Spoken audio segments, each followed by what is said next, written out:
नमस्कार मित्रांनो, आजच्या एपिसोडमध्ये मी पराग नेसरीकर या एपीएन शो मध्ये तुमचं स्वागत करतो सगळ्यांचं. आणि आज मला एवढा आनंद होतोय की आपल्या स्टुडिओमध्ये जे आलेले गेस्ट आहेत, एक माझे मित्र तर आहेत खूप वर्षापासून, पण एवढी मोठी व्यक्ती आहे नाटकाच्या इंडस्ट्रीमधले आणि सिरियल इंडस्ट्रीमध्ये म्हणा किंवा टेलिव्हिजनवरती तुम्ही यांना पाहिलं असेल, पण हे प्रोड्युसर आहेत आणि जवळजवळ 25 ते 30 नाटकं मित्रांनो, 25 ते 30 नाटकं त्यांनी प्रोड्यूस केलेले निर्माते आहेत. आणि एवढे डाऊन टू अर्थ, त्यांचा एक गुण जो मला खूप आवडतो तो म्हणजे एवढे मोठे असून सुद्धा एवढे डाऊन टू अर्थ आहेत. आणि माझे मित्र आहेत त्यामुळे ते निश्चित मला आवडतात, पण तुम्हाला सुद्धा आज ह्यांना भेटून निश्चित आनंद होईल. आणि टाइम न दवडता मी स्वागत करतो संतोष काणेकर यांचं. संतोषजी नमस्कार, वेलकम. आमच्या स्टुडिओमध्ये आल्याबद्दल खूप खूप आभार. थँक्यू. थँक्यू. आणि खूप वर्षापासून म्हणजे खूप टायमापासून चाललेलं होतं आणि तुमच्या बिझी शेड्यूलमधून टाइम काढलाय. पहिले बाकीचे इनफॉर्मल प्रमाणे पण फॉर्मल प्रमाणे थँक्यू म्हणून म्हणतो आणि सुरुवात करूया आपण आपल्या नक्की. पॉडकास्टला. संतोषजी, तुम्हाला सांगण्यासाठी की आपलं पॉडकास्ट हे असं आहे की दर आठवड्याला आपण एक नवीन गेस्ट येत असतात, सेलिब्रिटीज वगैरे. आणि ही चालू करण्याची संकल्पना अशी आलेली की प्रत्येक व्यक्ती ही जर बघितली तर एक कलाकृती आहे, मी मानतो, तुम्ही पण मानाल. आणि प्रत्येक व्यक्तीकडून आपण काही ना काहीतरी शिकत असतो. तुमच्या ह्या सक्सेस स्टोरीमध्ये ही जर्नी जी आहे, असे जेवढे आठवड्याला जे गेस्ट येतात त्यांच्याकडून मी पहिलं शिकतो आणि मी समजून घेतो. आणि ऍक्च्युली मी असा विचार केला तर हीच गोष्ट आपल्या ऑडियन्सला पण जर समजायला मिळाली तर काय खूप चांगली गोष्ट. आणि ह्या निमित्ताने मी थोडासा रिसर्च केला, आमच्या टीमनी काही रिसर्च केले प्रश्न उत्तर काढण्यासाठी. तेव्हा माहिती पडलं एवढ्या गोष्टी यांच्या मला पण अजूनही तुमच्याविषयी माहित नाही. तर आजचा इंटरव्ह्यू आपण असा बघूया पॉडकास्टचा की दिल खुलास गप्पा मारूया. आणि मी सांगितल्याप्रमाणे मी काय प्रोफेशनल जर्नलिस्ट किंवा असा कोण नाही आहे, तर मी एक नॉर्मल मनाला येतील असे प्रश्न मी दिलखुलास तुम्हाला विचारणार आणि तुम्ही पण आशा करतो दिलखुलास उत्तर द्या. नक्कीच. आणि आपण सुरू करूया मग. Yes. तर पहिला प्रश्न मला असा येतो संतोषजी की तुम्ही हे आता 25-30 नाटकं प्लस सिरियल्स एवढे करताय आणि अजूनही तुमच्या पाईपलाईन मध्ये म्हणा किंवा ह्या येणाऱ्या टायमामध्ये तुमचे काही काही गोष्टी आहेत. तर हे करताना तुम्ही ही सुरुवात कशी झाली सांगू शकाल का आमच्या ऑडियन्सना? आणि मी आधी यांचे काय म्हणू, द एपीएन शो आभार मानतो, एपीएन शोचे आभार मानतो. आणि तुम्ही किती मला मोठं वगैरे म्हणत असेल तर मी काही मोठं नाही आणि ही सक्सेस स्टोरी नाही म्हणे. माझा आतापर्यंत सुरू असलेला किंवा पुढे होणारा प्रवास आहे त्याची गोष्ट आपण डिस्कस करूया. कारण की सक्सेस मी स्वतःला अजूनही म्हणत नाही. आणि कारण की ह्या क्षेत्रात सक्सेसफुल होणं म्हणजे तुम्ही रिटायर आहात असं जेव्हा म्हणतात. तर मला अजून तरी रिटायर्ड नाही व्हायचंय, मला अजूनही काम करायचंय. ओके. आणि रात्राईला मुद्दा तुम्ही म्हणाल की इतकी वर्ष काम करतोय, तर हे खरंय. कारण की माझा अनुभव खूप आहे नाट्य क्षेत्रातला विशेषतः. कारण की मी वयाच्या 20व्या वर्षापासून नाटक करतोय, निर्मिती. कमी वयाचं असताना मी नाट्य निर्मिती सुरू केली. संस्था आमची सुरू झाली अथर्व थिएटर्स, ज्या संस्थेचा मी, अभिजित साठव आणि राजेश चव्हाण आम्ही तिघे निर्माते होतो. काय बात आहे. पण मी खरं तर फाउंडर मेंबर असं म्हणताना राजेश चव्हाण जी आमची मावशी आम्ही म्हणायचो, जी आमची सख्खी मावशी नाहीच, म्हणजे कोणाची, म्हणजे आमच्या मित्रांपैकी पण कोणाची सख्खी मावशी नाही, पण मित्राच्या आईची मैत्री आणि तो तिला मावशी म्हणायचा म्हणून आमच्यासाठी पण ती मावशी झाली. ओके. तर त्या राजेश चव्हाणमुळे तर निर्मिती संस्था उभी राहिली, तिला मी आयुष्यात कधी विसरू शकत नाही. तर ती मावशी आणि अभिजित साठव तसं आम्ही निर्मिती प्रक्रियेत निर्माता म्हणून उभं राहण्यासाठी सुरू झाला हा प्रवास. त्यामुळे नाटकाचा प्रवास माझा खूप मोठा आहे. मालिकेचा म्हणाल तर खूप कमी पण दर्जेदार मालिका माझ्या संस्थेकडून झाल्या याचा मला अभिमान आहे आणि आनंद पण आहे. ओके. फुलता असेल पहिली सिरियल फुलता काही फुलेना, त्याच्यानंतर दिल दोस्ती दोबारा, गावगता कशाने, कलर्स मराठीसाठी आम्ही केलेले अनेक नॉन फिक्शन शोज होते. ओके. तुमच्यासाठी काय पण, कॉमेडीची, जीएसटी वगैरे अशा पद्धतीचे होते. त्याच्यानंतर मी सोनी मराठीसाठी बरेच सिरियल केल्या. सोनी मराठीची भेटी लागी जीवा, त्यानंतर छोट्या बळीची मोठी स्वप्न, या मालिका माझ्या झाल्या. आणि गावगता गझाली झीवर गाजलेली मालिका होती. प्रश्नच तर अशाही मालिका आहेत. नाटकं अनेक झाली. मुक्काम पोस्ट बोंबिलवाडी पासून सुरू झाला प्रवास. ओके. आता माझं सध्या पुरुष हे नाटक सुरू आहे कोलॅबरेशन मध्ये, म्हणजे ज्यात माझं निर्मिती संस्था आहे. शरद पोंक्षे आहेत स्वतः निर्माते म्हणून, श्रीकांत तटकरे म्हणून आहेत. ओके. असे आम्ही तिघे मिळून एक नाटक निर्मिती सुरू आहे. वा वा. आणि पण मध्ये मी तुम्हाला पण तुमचं बालपण आपण तिथून सुरुवात करत केलं तर चालेल का? हो. की तुमचं बालपण कसं होतं आणि या नाट्य क्षेत्रामध्ये तुम्ही आलात कशी ही म्हणजे ही आवड निर्माण कशी झाली? घरातून होतं का कसं म्हणजे मी कधी मनात आलं तुमच्या? नाही, मी नशीबवान असेल की आणि मी परत कधी सांगणार नाही की मला खूप कष्ट होते आयुष्यात वगैरे असं काही नाही. मी त्या बाबतीत खूप सुखी आणि संपन्न होतो. घरातून खूप छान पाठिंबा होता. ओके. वडिलांचा, आईला प्रत्येक मुलाला जसं आईला वाटतं की आपल्या मुलाने खूप शिकावं, डॉक्टर, इंजिनियर हो, व्हावं, हो. असं तिलाही वाटायचं. पण ते कधी लादलं गेलं नाही माझ्यावर. जेव्हा तिला कळायचं की हा नाटकात कामं करतो, कारण की मी शाळेपासून नाटकात कामं करणं, एकांकिकांपासून ते असायचं. ते त्यातली मिळालेली पारितोषिकं, त्याच्यामुळे होणारं कौतुक, त्याला ती रुळून जायची की नाही छान आहे की माझ्या मुलाचं 4 मुलांमध्ये कौतुक होतं. वा. आणि त्याच्यामुळे एक 4 माणसामध्ये जाऊन बोलण्याचं कॉन्फिडन्स आपल्या मुलामध्ये हे तिला कळत होतं. वडिलांनी तर नेहमीच आमच्यावर सपोर्ट होता. बाबांनी मला कधीच अडवलं नाही.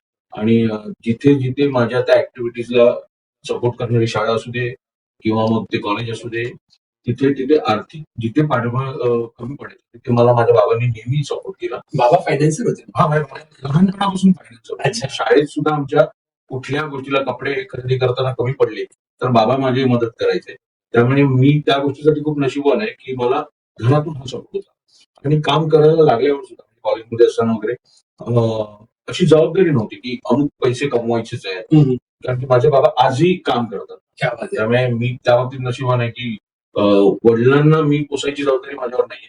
तर वडील मला आजही पोसू शकतात. त्यामुळे मी नेहमी म्हणतो की माझे वडील हे अजूनही स्वतः कमवतात. मी बऱ्याचदा त्यांच्या आयुष्यात त्यांच्या जीवावर जगलोय आणि हे माझं नशीब मी म्हणतो.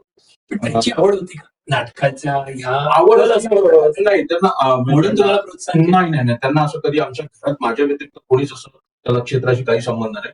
पण त्यांना ते बरं वाटायचं की आपल्या मुलाचं कौतुक होतंय. ओके. की शाळा असू दे, शाळेत शिक्षकांचं, कारण की त्यांना एक माहिती की अभ्यासात हुशार असला आणि त्याचंच कौतुक होतं असेल तर माझा मुलगा अभ्यासात हुशार नसला तरी मी शाळेत इतर सगळ्या ऍक्टिव्हिटीज म्हणजे ते डान्स असू दे, स्पोर्ट्स असू दे, शाळेमधून माझं प्रतिनिधित्व, आमच्या शाळेकडून माझं प्रतिनिधित्व. पहिल्या स्टेजवरती तुम्ही कधी गेलात आठवते? मी पहिल्या स्टेजवर आमच्या शाळेचं खूप यात योगदान आहे. कारण की आमच्या शाळेत बालवाडीपासून अशी पद्धत होती. म्हणजे शाळेत असताना बालवाडी ते 4थी आमचं एकच नाटक फिक्स असायचं. आमची लीगचे म्हणजे ख्रिश्चन समुदायाची शाळा असल्यामुळे ओके. Hume high school. ओके. तर तिथे कुठे परेल भाईखळा. ओके. तर तिथे असं डिसेंबरमध्ये म्हणजे नाताळच्या सुट्टीमध्ये आमचं नाताळच्या आधी म्हणजे सुट्टीच्या आधी वार्षिक स्नेहसंमेलन त्यातली नाटिका आमची फिक्स असायची येशू ख्रिस्त जन्मला. तर त्यातल्या अनेक भूमिका म्हणजे लहान असताना छोटा येशू, मग जसं मोठा होत गेलो तसं आणखी थोडा मोठा येशू, तिथून सुरुवात. मग येशू आता खूपच मोठा झालाय म्हटलं येशू नाही, येशूचे वडील. ओके. अशा अनेक भूमिका त्याच नाटिकेत करत असल्यामुळे ते 1ली ते 4थी, मग 5वी पासून आंतर महाविद्यालयीन एकांकिका स्पर्धा याच्यासाठी शाळेने पार्टिसिपेट करणं आणि मग 5वी ते 10वी सातत्याने कुमारकला केंद्र इथे मी दक्षिण मध्य मुंबईतून आम्ही प्रतिनिधित्व असायचं आणि माझ्याकडे सातत्याने बेस्ट ऍक्टरचं पारितोषिक होतं. ही आवड शाळेपासून. खूप छान, खूप छान. आणि याचं कौतुक घरात हो की त्यामुळे हा काहीतरी या क्षेत्रात करेल. इव्हन माझ्या शाळेच्या शिक्षकांपासून सगळ्यांना माहित होतं की काणेकरचं काही करिअर घडलं तर ह्यात चांगलं करिअर घडेल. खूप छान. पण मग नंतर पुढे कसं कॉलेजमध्ये तुम्ही कुठे होता? कॉलेजची जर्नी सुरुवात कशी माझी आधी सुरुवातीला 11वीला मला MD कॉलेजला ऍडमिशन हवं होतं नाटकासाठी, पण ते मला मिळालं नाही कारण की मला आर्ट्सला घ्यायचं होतं आणि आमच्याकडे आर्ट्ससाठी खूप मागणी होती MDला. कारण की नॉर्मली आर्ट्स हा विषय कसा सेफ असायचा. इंडस्ट्री तिकडून आलेली आहे असं मला किती नवं असे दिसतात की MD कॉलेज. हो, आम्हाला ते एक आकर्षण होतंच.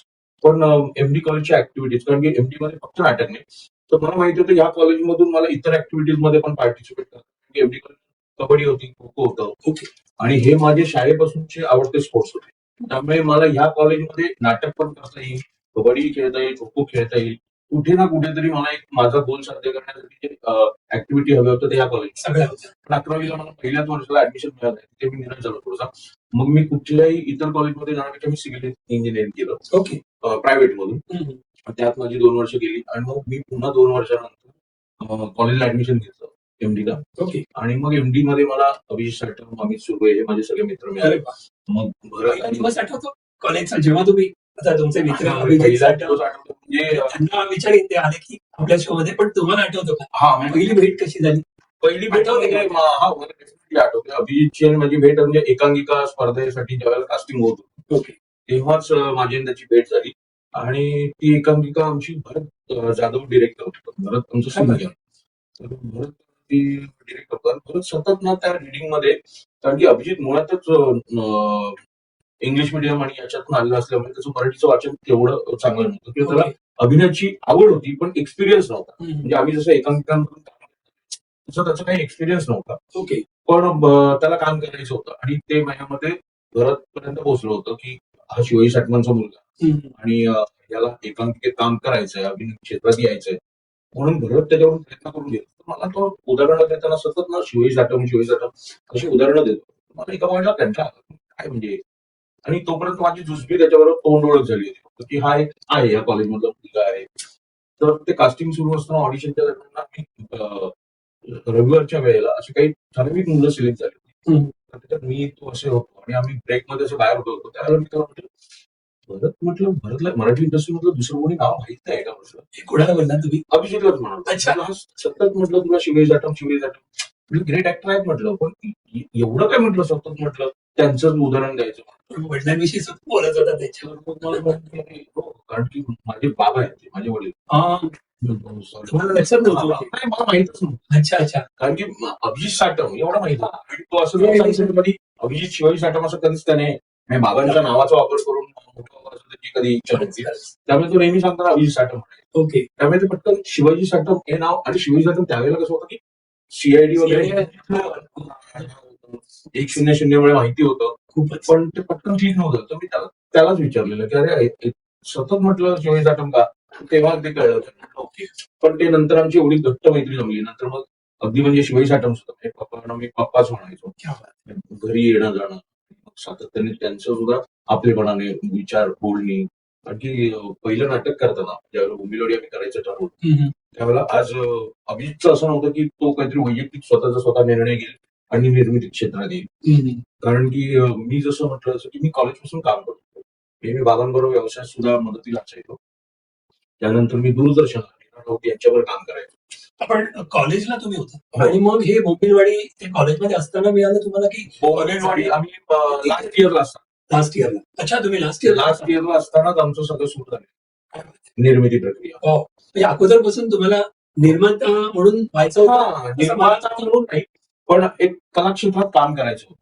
मला दिग्दर्शनाची आवड होती. मी दिग्दर्शन म्हणून असिस्टंट म्हणून काम केलं होतं बऱ्याच जणांना. ओके.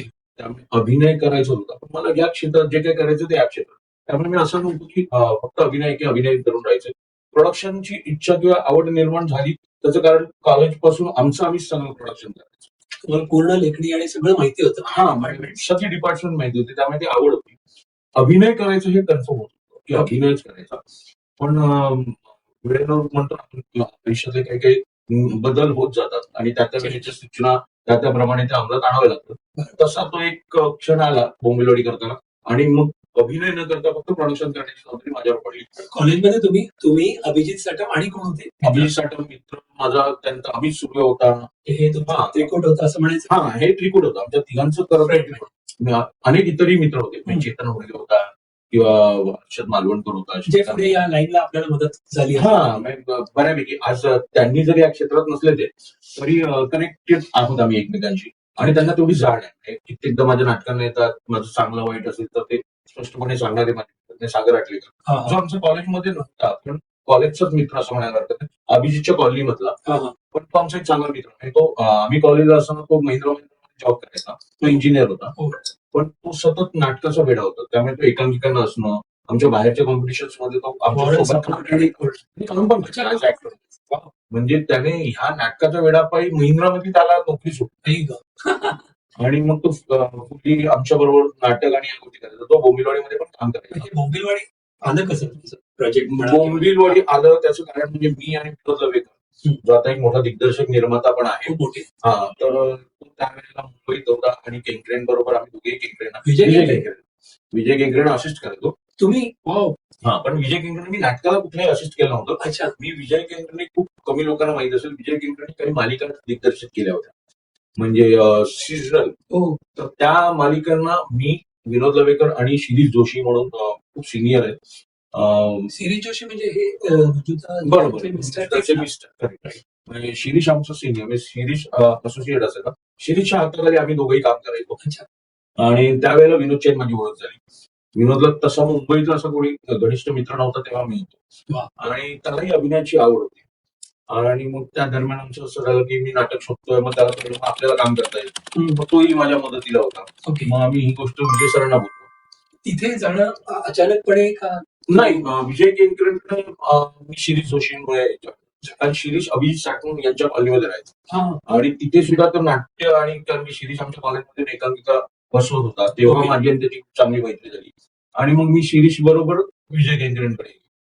किती मोठी कलाकार तुमची म्हणजे नशिबाने मला चांगली माणसं खूप सुरुवातीपासून मिळाली. अच्छा. नीना राऊत, विजय केंकरे, शिरीष जोशी, विद्याधर पाठारे असू दे, अनेक दिग्गजांमुळे मला मदत मिळाली. म्हणजे मी बाबूजींचं पण नाव घेऊन मच्छिंद्र कांबळेंचं. हो तिथे येणार आहे मी नंतर वस्त्रांकडे येणार. वस्त्रांकडे. पण अगोदर हा आपण बोंबिलवाडी हा एपिसोड आपण बघूया म्हणजे ऐकूया म्हणजे इंटरेस्टिंग. बोंबिलवाडीच्या वेळेला मग तसं झालं की जेव्हा म्हटलं की नाटक निर्मिती करायची तेव्हा यांच्याकडे होता केंकरेंकडे काम करतो.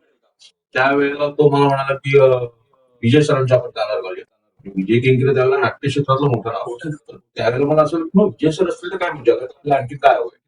तर मी विजय सरांकडे बोललो तर विजय सरांनी आम्हाला चांगला सल्ला दिला. ते म्हणाले की ह्या जे कोण मावशी आहेत त्या बिचाऱ्या चांगल्या मनाने करतात, पण तुम्ही तुमच्यासाठी म्हणून नाटक करून तिचे पैसे तुमच्यावर खर्च करणं हे मला काही पटत नाही. तुम्ही आधी एक कमर्शियल नाटक करा, तिच्यात चांगले नावाजले नट घ्या, तिचे पैसे योग्य ठिकाणी लावा, त्यातून पैसे कमवा आणि मग तुम्ही स्वतःवर खर्च करा. मुली पटलं की ही खरं आहे की मावशीला या क्षेत्रातलं तेवढं माहित नाही की आपल्यावर विश्वासावरती करून करते आणि आपण तिचे पैसे आपल्याला कोण बघायला येणार आहे. आणि विजय सरांसारखं नाव असेल तर त्यांच्याकडून चांगले सेलिब्रिटी काम करू शकतात. आम्हाला ते पटलं, आम्ही तसा निर्णय घेतला. आणि ते करत असताना अचानक एक दिवशी मला विनोद म्हणाला की माझा एक मित्र आहे परेश मुकाशी, त्याने एक नाटक लिहिलंय तर ते आपण ऐकूया का. तर म्हटलं ठीक आहे ऐकूया. म्हणून मी ऐकायला गेलो. ते ऐकल्यानंतर नाही पहिल्यांदा भेटायला गेलो त्याला प्रश्न आम्हाला सांगितलं की हो मी नाटक लिहिलंय, पण सध्या ते नाटक म्हणजे मी एक दिग्दर्शक मराठी जे इंग्लिश सिनेमा मराठी सिनेमामध्ये काम दिग्दर्शक अभिनेता म्हणून काम केलंय त्यांना प्रचंड आवडलंय आणि ते करणार. हो, त्यामुळे मला आत्ता तरी तुमच्यासोबत करायचं. ठीक आहे, पण आमचा प्लॅन तो तिथे गुंडाळला आणि पुन्हा विजय केंकरेंनी जे ठरवलेलं त्याच प्लॅनिंगवर आम्ही फोकस झालो. आणि काही दिवस जे मोठे लेखक दिग्दर्शक लेखक होते त्यांच्याबरोबर विजय केंकरेंचं बोलणं चाललेलं या आमच्या नाटकासाठी. ते मुंबईच्या बाहेर होते आणि ते 2 दिवसांनी येणार. त्याच्या 2 दिवस आधी विनोद म्हणाला की अरे ते मागे मी तुला परीचं नाटक मिळालं, त्याचं जे प्रोड्यूस करणार होते ते माझ्यामध्ये काहीतरी त्याचं होत नाहीये, तू काय करूया. आपण विजय सरांना शब्द दिलाय आपण सरांशी बोलूया. तर विजय सर हे कधी आमच्यासाठी प्रेशर नव्हतंच आयुष्यात. ओके, कुठल्याही कम्फर्टेबल होतं ते तसे कम्फर्टेबल त्यांनी कधीच आमच्यावर लादली नव्हती. त्यामुळे मोठ्या भावासारखं एक नातं असावं तसं विजय सरांबरोबर होतं. ते वयाने जरी मोठे असले तरी ते आमच्यावर मित्रासारखे वागायचे. आजही ते आमच्याशीच नाही कोणाशीही तसेच वागतात. तर मी विजय सरांना सांगितलं की असं आहे मित्र आणि आम्ही तुम्हाला म्हटलेलं की ते नाटक करायचं भेटत ना ऐका ना तुम्ही जर तुम्हाला आवडलं आणि खरंच चांगलं असेल एवढं इझी करा. ठीक आहे म्हटलं. मग आम्ही परेशला भेटलो आणि त्या वाचनाला जाताना मला असं की मग आपण दोघे जाण्यापेक्षा माझी जी मित्रमंडळी आहेत ज्यांना सुद्धा नाटकातलं कारण की अभिजित साटम पण त्यावेळेला एक नाट्य निर्मिती करण्यासाठी इतर काही मित्रांबरोबर वेगळी संस्था वेगळं नाटक करणार होते. ओके, पण त्यांना ते नाटक मिळत नव्हतं आणि मी त्याला म्हटलं की असंच आहे माझ्या डोक्यात एक नाटक करायचं आहे आणि त्याचं एक वाचन करतोय, तू आलास तुम्ही सगळे आलात तर आवडेल. मग त्याला शिरीष पण होता आमच्या. मग ते परीक्षा घरी वाचन चाललं. परेशने काही पूर्ण नाटक वाचलं नाही. तो म्हणाला की मी तुम्हाला गोष्ट सांगतो आणि काही सीन्स वाचून दाखवतो त्याच्यानंतर तुम्हाला आवडेल. मी योग्य व्यावसायिक नाटक वाटलो तर आपण पुढे जाऊया. ठीक आहे, कारण परेशला तो एक कॉन्फिडन्स नव्हता की त्याने त्याच्या आधी फक्त प्रायोगिक केलं. ओके, हे किती व्यावसायिक होईल मला माहित नाही, पण तुमची इच्छा आहे तर आणि तुम्हाला सुद्धा एक्सपिरियन्स नाही तर तेव्हा त्याने एक जी कॉस्ट सांगितलेली की याची मेकिंग कॉस्ट फार नाही तर ती सुद्धा आमच्यासाठी प्लस होती. कारण की त्याने त्यावेळेला आम्हाला सांगितलं की 75,000 ते 1,00,000 रुपयाची कॉस्ट होईल. तर आमच्या दृष्टीने तेवढं आमच्याकडे फायनान्स रेडी होता कारण की मावशीने तेवढे द्यायची तयारी दाखवली. म्हटलं तू वाच, म्हटलं पण पुढचा निर्णय पुढे घेऊ. तर त्याने काही पानं वाचली, तर त्या वाचनातच आमचं असं की नाही बस, आपल्याला काम करायचं आहे, हा तर स्कोप आहेच, पण एक वेगळ्या पद्धतीचं विनोदी नाटक यामुळे नक्कीच रंगभूमीवर येईल आणि आपल्याला निर्मिती करायची संधी मिळेल. कारण की आमचा एक्सपिरियन्स जरी निर्मितीचा नसला तरी अनेक वर्ष मी एकांकिका नाटक बघितलंय. त्यामुळे आता सध्या रंगभूमीवर काय चालू आहे, मी काय येऊन गेलंय आणि काय आलं तर लोकांना बघायला आवडेल याची जाण एक प्रेक्षक म्हणून सुद्धा होती आणि एक नाट्यकर्मी म्हणून पण आम्हाला माहिती होतं. तर त्याच्यावर आम्ही परत इमिजिएटली तिथले सांगितलं की हे नाटक आपण करूया. काय बात.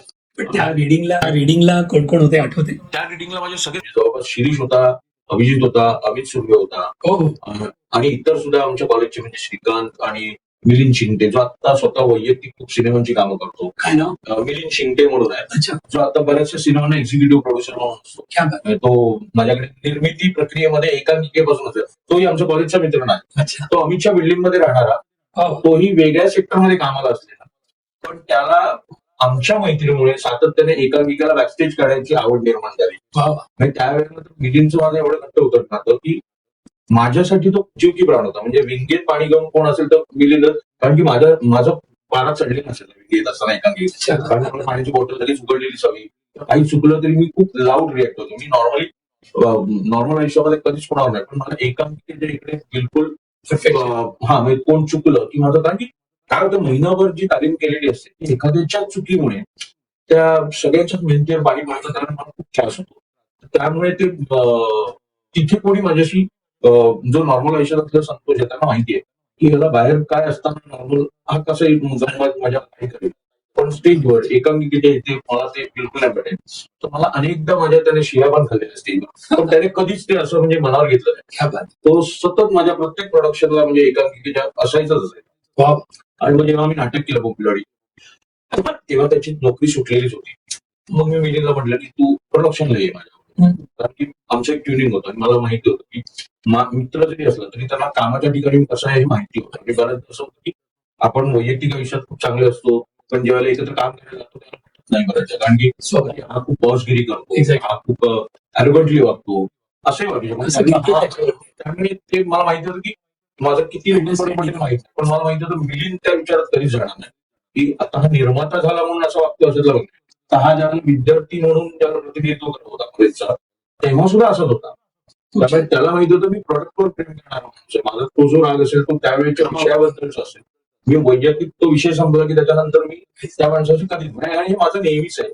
मी कोणाशी म्हणजे माझा वैयक्तिक वाद असा कोणाशी नसतो, त्या विषयाचा पुढचा वाद असेल त्याच्यावर सोडून देतो. हा, अगदी त्याने जर मनात घेतलं माझ्याशी तर मग मी पण मोगाच त्याच्या मागे नाही लागला. पण माझा हा स्वभाव आहे की तेवढ्या विषयापुरता वाद पुढे निघून जायचं. त्या रिडिंगला मग सगळ्यांसोबत एक झालेलं, सगळ्यांसोबत करायचं, सगळ्यांना आवडेल. म्हणजे ते कॅरेक्टर ओरिएंटेड नाटक होतं, कॅरिकेचर्स होती. तो हिटलर कधी मराठी रंगभूमीवर कोणी बघितलं असं कधीच नाही, आणि तो सुद्धा ह्युमरच्या अंगाने येणार होता, हे आमच्यासाठी वेगळं होतं.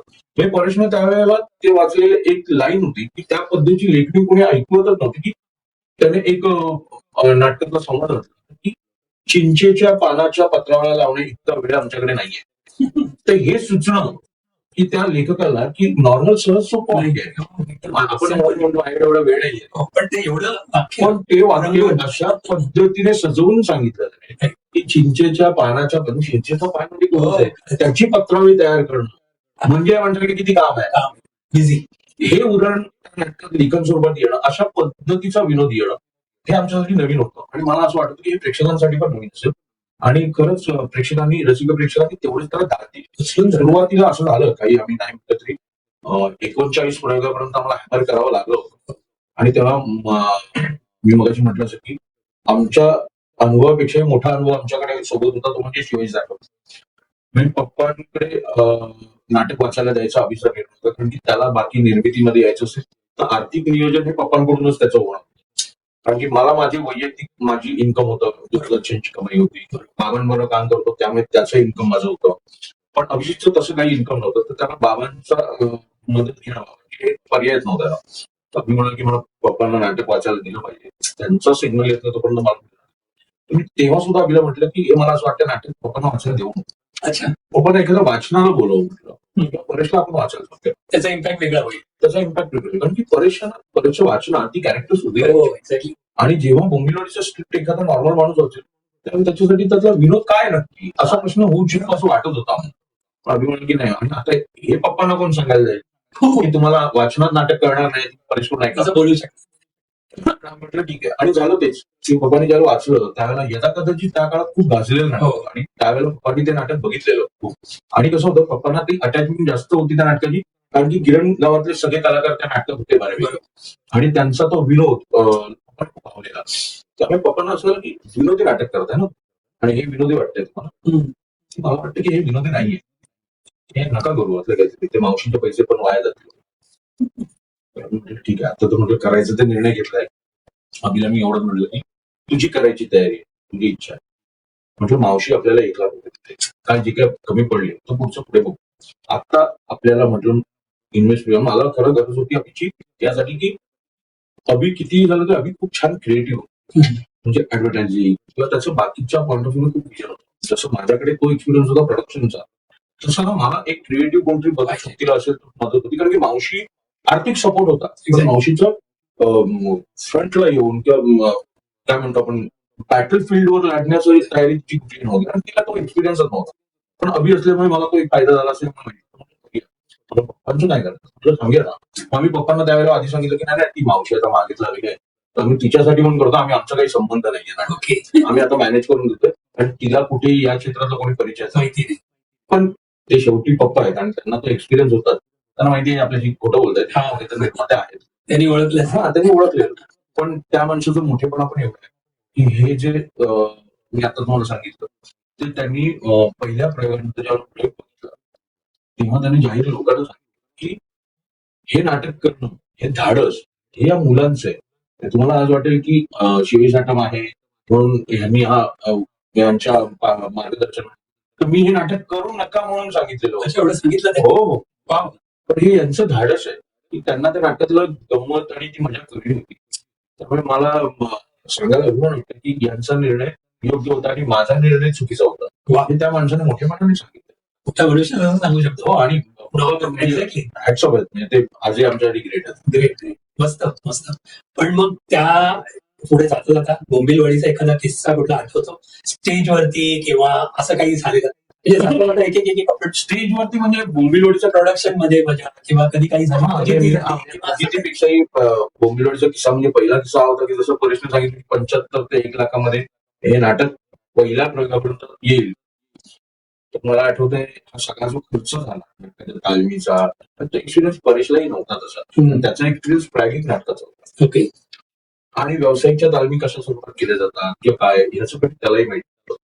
पण ते ज्यावेळेला आम्ही करायला लागलो त्या भरपूर खर्च होत गेला आणि नाटक येईपर्यंत आम्ही जवळपास 1.5 लाख रुपये खर्च करून तर तेव्हा ते आम्हाला असं की मावशी काय म्हणाले पाहिजे नाही मावशीने आम्ही मावशीकडे 1 लाख रुपये सांगितलेले बाकी कारण की आम्ही तिला ती कमिटमेंट दिली की 1 लाखापर्यंत तिचं आर्थिक सहाय्य असणार. ओके. त्याच्यानंतरचे पैसे आम्ही जवळजवळ माझ्याकडचे जमवून किंवा माझ्या मित्राची आई म्हणजे जसं म्हटलं की मला माझ्या घरातून तर सपोर्ट होतो मला माझ्या मित्रांच्या घरातून तर नेहमी सपोर्ट म्हणजे सागर आठलेकर माझा लहानपणीचा मित्र नसला अभिच्या कॉलनीतला मित्र पण हे ज्यावेळेला नाटक केलं त्यावेळेला आर्थिक अडचणीत असताना मला मदत करायला कोण उभी होतं तर सागर आठलेकरची आई होती. म्हणजे तिने एक स्पेशली लोन काढलं आणि मला ही माणसं मला आयुष्यात कधीच विसरता येणार की जिने स्वतःच्या मुलावर पण एवढा कधी विश्वास दाखवला नसेल तेवढा माझ्यावर विश्वास. खूप छान. शिवाजी साटमांचं पण मी सांगितलं अभिजित जरी माझा पार्टनर तरी अभिजित साटम पार्टनर आहे म्हणून अभिजितकडे कधीच पैशाचं वगैरे नाही. तर पप्पांनी नेहमी माझ्यावर विश्वास ठेवून तू ये तू कमिटमेंट दे तू बस. अभिजितवर विश्वास नाही सुरू नाही अभिजित पण करायचा पण त्यांना माहित होतं की कोण बॅटल फील्डला काम करत आहे तुमचे कॅल्क्युलेशन त्यांचा एक विश्वास आला असेल. अभिजित पूर्णपणे क्रिएटिव्ह पण त्याच्यावर एक होल्ड करणारा आपला माणूस आहे कोण तो संतोष आहे. ते माझ्यावर नेहमी विश्वास टाकण्याची माझी सगळी मंडळी होती. मला घरातूनच नाही माझ्या मित्र परिवारातूनही खूप सपोर्ट तो लाखापासून असू दे हजारपर्यंत असते काही असते किंवा त्यांनी दिलेला विश्वास किंवा प्रेम आहे आजही की त्यावेळेला कोणाचं काही प्रॉब्लेम असेल तरी माझं नाव पुढे व्हायचं ना आम्ही संतोष बरोबर तर मग ते ओके संतोष आहे बरोबर तो विश्वास होता. क्रेडिबिलिटी एवढी बनवलेली तुम्ही म्हणा किंवा हा, त्यांना- आणि माझं कसं सांगायचं तर माझ्या वयापेक्षा माझ्या मोठ्या व्यक्तींशी तुझं जास्त जमलं. माझ्या वयातले माझे खूप कमी मित्र आहेत. हो म्हणजे आता सांगायचं झालं तर हे सगळेजण माझ्यापेक्षा वयाने मोठे आहेत. माझे अभिजित इवन माझ्यापेक्षा मोठा आहे. हो काय म्हणता हा, पण ते सगळे माझे मित्र माझ्या वयापेक्षा मोठे असल्यामुळे ते माझं नेहमी माझ्यापेक्षा वयाने मोठे असलेल्या लोकांना समजेल. मग त्यांचे ते आई वडील असतील, मग माझे ते मित्र सुद्धा असतील. हो ते सागर त्यांची आई पण तुम्हाला सपोर्ट केला म्हणाले म्हणजे माझ्या घरात आता सांगायचं झालं तर ज्या वयात आम्ही भाऊ एकत्र होतो, एक वय असतं की तेव्हा खरं तर हा मोठा छोटा नाही, पण 1 वर्ष 2 वर्षांनी किंवा 3 वर्षांनी मोठा असलेला भाऊ हा सिमिलर एज मध्ये मोडला हो, जातो. कारण ती त्यावेळेची विचारसरणी आणि जो एक बालपण असतं ते त्याच सेम एज मध्ये चाललेलं असतं. राईट तर तेव्हा मला कधीच पटलं नाही माझ्या भावंडांना. पण आज जेव्हा की ते माझ्यापेक्षा मोठे आहेत, जेव्हा कळायला लागलं तेव्हा आता माझ्यापेक्षा सगळे भाऊ जे माझे मोठे आहेत त्यांच्यावर माझं उत्तम जुळतं. खूप छान खूप छान आणि तिथे सुद्धा आज घरात सर्वात लहान मी आहे. म्हणजे आमची जॉईंट फॅमिली आज आहे. हो माझे बाबा, त्यांचे 3 भाऊ, मला एकच आत्या आणि ऑनलाईन प्रॉडक्ट तुम्ही भाईकडा जे हॉस्पिटल मध्ये जन्म. आणि तुमचं मग नेटिव्ह प्लेस कुठलं मुंबई भायखळा. ऐकलं सर जेजेच्या हॉस्पिटल क्वार्टर्स मध्ये माझं लहानपण गेलं की वा. मग लालबाग, करी रोड हे ओके. सगळं. मग वस्त्राच्या इथे तुम्ही आलात कसे म्हणजे वस्त्रांची मी गोष्ट अशी झाली की माझे शाळेतले शिक्षक हम्म. त्रिभुवन सर, प्रवीण त्रिभुवन, ज्यांनी मला खूपच नाटक म्हणजे काय, एकांकिका म्हणजे काय, अभिनय कसे फरक किंवा स्टेजवरचा वावर काय असतो सगळ्यांचं नाव सगळं प्रवीण त्रिभुवन प्रवीण. त्यांनी मला सगळं शिकवलं. म्हणजे मी आयुष्यात या क्षेत्रात माझा गुरु होता. तर मी फक्त गुरु त्यांना क्या मानतो. बात. कारण की माझ्या दृष्टीने गुरु कधी बदलत नाही, तो एकच आहे. माझे इतर मार्गदर्शक असतील पण गुरु माझा मी म्हणतो की माझे एकच की प्रवीण त्रिभुवन. कारण की म्हणतात ना की अभिनय कशावर व्हायचा, स्टेजवर कसं व्हावं ते शाळेमध्ये ते शाळेत. इव्हन त्यांची पद्धत पण खूप हर्ष पण असायची, पण ते आमच्या भल्यासाठी असं. म्हणजे आमची स्टेजवरची एंट्री जरी चुकली, माझी मुवमेंट जरी चुकली तरी ते चप्पल फेकून ते हातात मिळेल ते फेकून मारायचे. आजच्या मुलांना हे सांगतो म्हणजे 4 लोकांमध्ये मला आवडलं. आम्ही उलट म्हणायचो की सर माझ्यावर लक्ष देऊ नयेत, हे माझ्यासाठी खूप कौतुक मोठी असायची. गोष्ट आहे त्यामुळे तो मार म्हणजे माझ्यासाठी एक शाबासकी असायची की मी करतोय काहीतरी, की त्यांच्या नजरेत येण्यापर्यंत मी काम करतो. असं आम्ही त्यावेळेला घ्यायचो. पण आत्ताची मुलं शिक्षक किंवा आपल्याला सांगणाऱ्या माणसाने याबद्दल रिॲक्ट झाला म्हणजे तो मला टार्गेट करतो. हो आताचा वेगळंच आहे म्हणजे चाललेलं आहे. दृष्टिकोन बदलला आहे. तेवढे सर म्हणा टीचर्स म्हणा तेवढे तसे नाहीयेत आणि टाइम बदलल्यामुळे आपल्याला विश्वास पण माहिती हो, पूर्वीचे वेगळीच गोष्ट होती. त्यांनी मला त्यांच्या ओळखीने वस्त्रांची मध्ये एक काम करणारा त्यांचा मित्र होता. अच्छा तर ते म्हणाले की तिथे रिप्लेसमेंट आणि नवीन नटाची गरज आहे. तू जात असेल तसं आवडीच्या मला. कारण माझं लहानपणापासून असं होतं की मी जिम आणि बॉडी वगैरे असल्यामुळे मला असं वाटतं मी मोठा वाटतो. ओके. मी गेलो मच्छिंद्र कांबळेंना भेटलो. पहिली भेट पहिली भेटलो हा. तेव्हा मी जवळपास 94 वगैरे 95 साला वगैरे असं भेटलो. ते म्हणाले की लहान आहे शरीर तसा, वस्त्रांसाठी खूपच लहान. म्हटलं ठीक आहे. पण त्यांना कळलं की त्याचा हा नाटक वेडा आहे, हम्म. एक म्हणजे आवड आहे. आणि त्यांना मालवणी बोलणारा, मुंबईत राहणारा मालवणी तुम्ही बोलणारा हळवणीमध्ये हो सुरुवात केली. हो. अरे वा. मस्त. त्यामुळे त्यांना ते खूप कनेक्ट झाले झाले. हो मुंबईतला एक यंग मुलगा मालवणी. एवढा अस्खलित मालवणी बोलतोय, तर ते माझ्या प्रोडक्शनसाठी ह्या नाटकाला नाही पण कुठे ना कुठेतरी उपयोगाला येईल. तर ते माझ्यामध्ये त्यांचं ते विजन असावं असं मला वाटतं. खरंच, खरंच. त्यांनी मला थांबवून घेतलं की थांब बोल तू, तुला आवडत असेल तर तू थांब आहे. हम्म. असं म्हणून म्हटलं मलाही आवडत. मी थांबलो आणि मग तुम्हाला की वस्त्रांत नाही पण मी आणखी एक नाटक करतो. तुम्ही आज पण म्हणजे आता तुम्ही तर मालवणी बोलू शकता पण तो संवाद जरा मालवणीमध्ये जरी तुम्ही सांगितलं तरी चालेल. बाबाजी म्हणाले की मी ह्या आणि नाटक मालवणी पण ऐकणारे असतील तर त्यांना पण आवडेल. मालवणी ऐकणार मी मालवणी आमच्या घरात पण बोललं जातं. वा. आणि त्याच्यात काय मला येस येस ऑर्गनायझर तर बाबूजी Good म्हणाले language की आहे. हो. बाबूजी म्हणाले की ह्या नाटकात नाही करू जमणार पण तुझ्यासाठी एक नवीन नाटक मी अजून असा करतोय, त्याच्यात तू माझ्या ते हिरो म्हणून जाशील. अरे वा. की माझ्या समोर ते येत आहे ना. आणि हे मच्छिंद्र कांबळी बोलत म्हटलं माझ्यासाठी म्हणजे सगळं सगळं पायाखालीच होतं. म्हणजे मी स्टार झालोच होतो की म्हटलं ठीक आहे म्हटलं. आणि तर आता त्याची नवीन तालीम होईल सुरू, तेव्हा तू ये. तुम्ही गेलो तर त्या नाटकाचं दिग्दर्शन रंजन दार्वेकर करतात. ओके. आणि हे नाटक म्हणजे आम्ही करत नक्कीच उजाडतात. ते मराठीत सुरू होतं ऑलरेडी ओके. आमच्या घरात म्हणून. त्याच्यात आविष्कार दार्वेकर त्यांचा मुलगा आणि रमेश भटकर काम करतात. ओके. वडिलांच्या भूमिकेत रमेश भाटकर होते. आणि त्याचे त्यांना शासनाकडून अनेक भाषांमध्ये प्रयोग करण्यासाठी त्यांना सांगण्यात आलं होतं. कारण की तो विषय होता एड्सचा. हो. आणि एड्सचं लोकांमध्ये जनजागृती करण्यासाठी म्हणून तो एक प्रोजेक्ट असल्यासारखं ते नाटकाचे प्रयोग होता. तर ते मालवणीत करण्याचं काम बाबूजी केलं. ओके. म्हणजे बाबूजी मालवणी, बाकी समीकरण नावच नाही. बाबूजी म्हणजे मच्छीमार साहेब. तर ते त्यांच्याकडे होतं.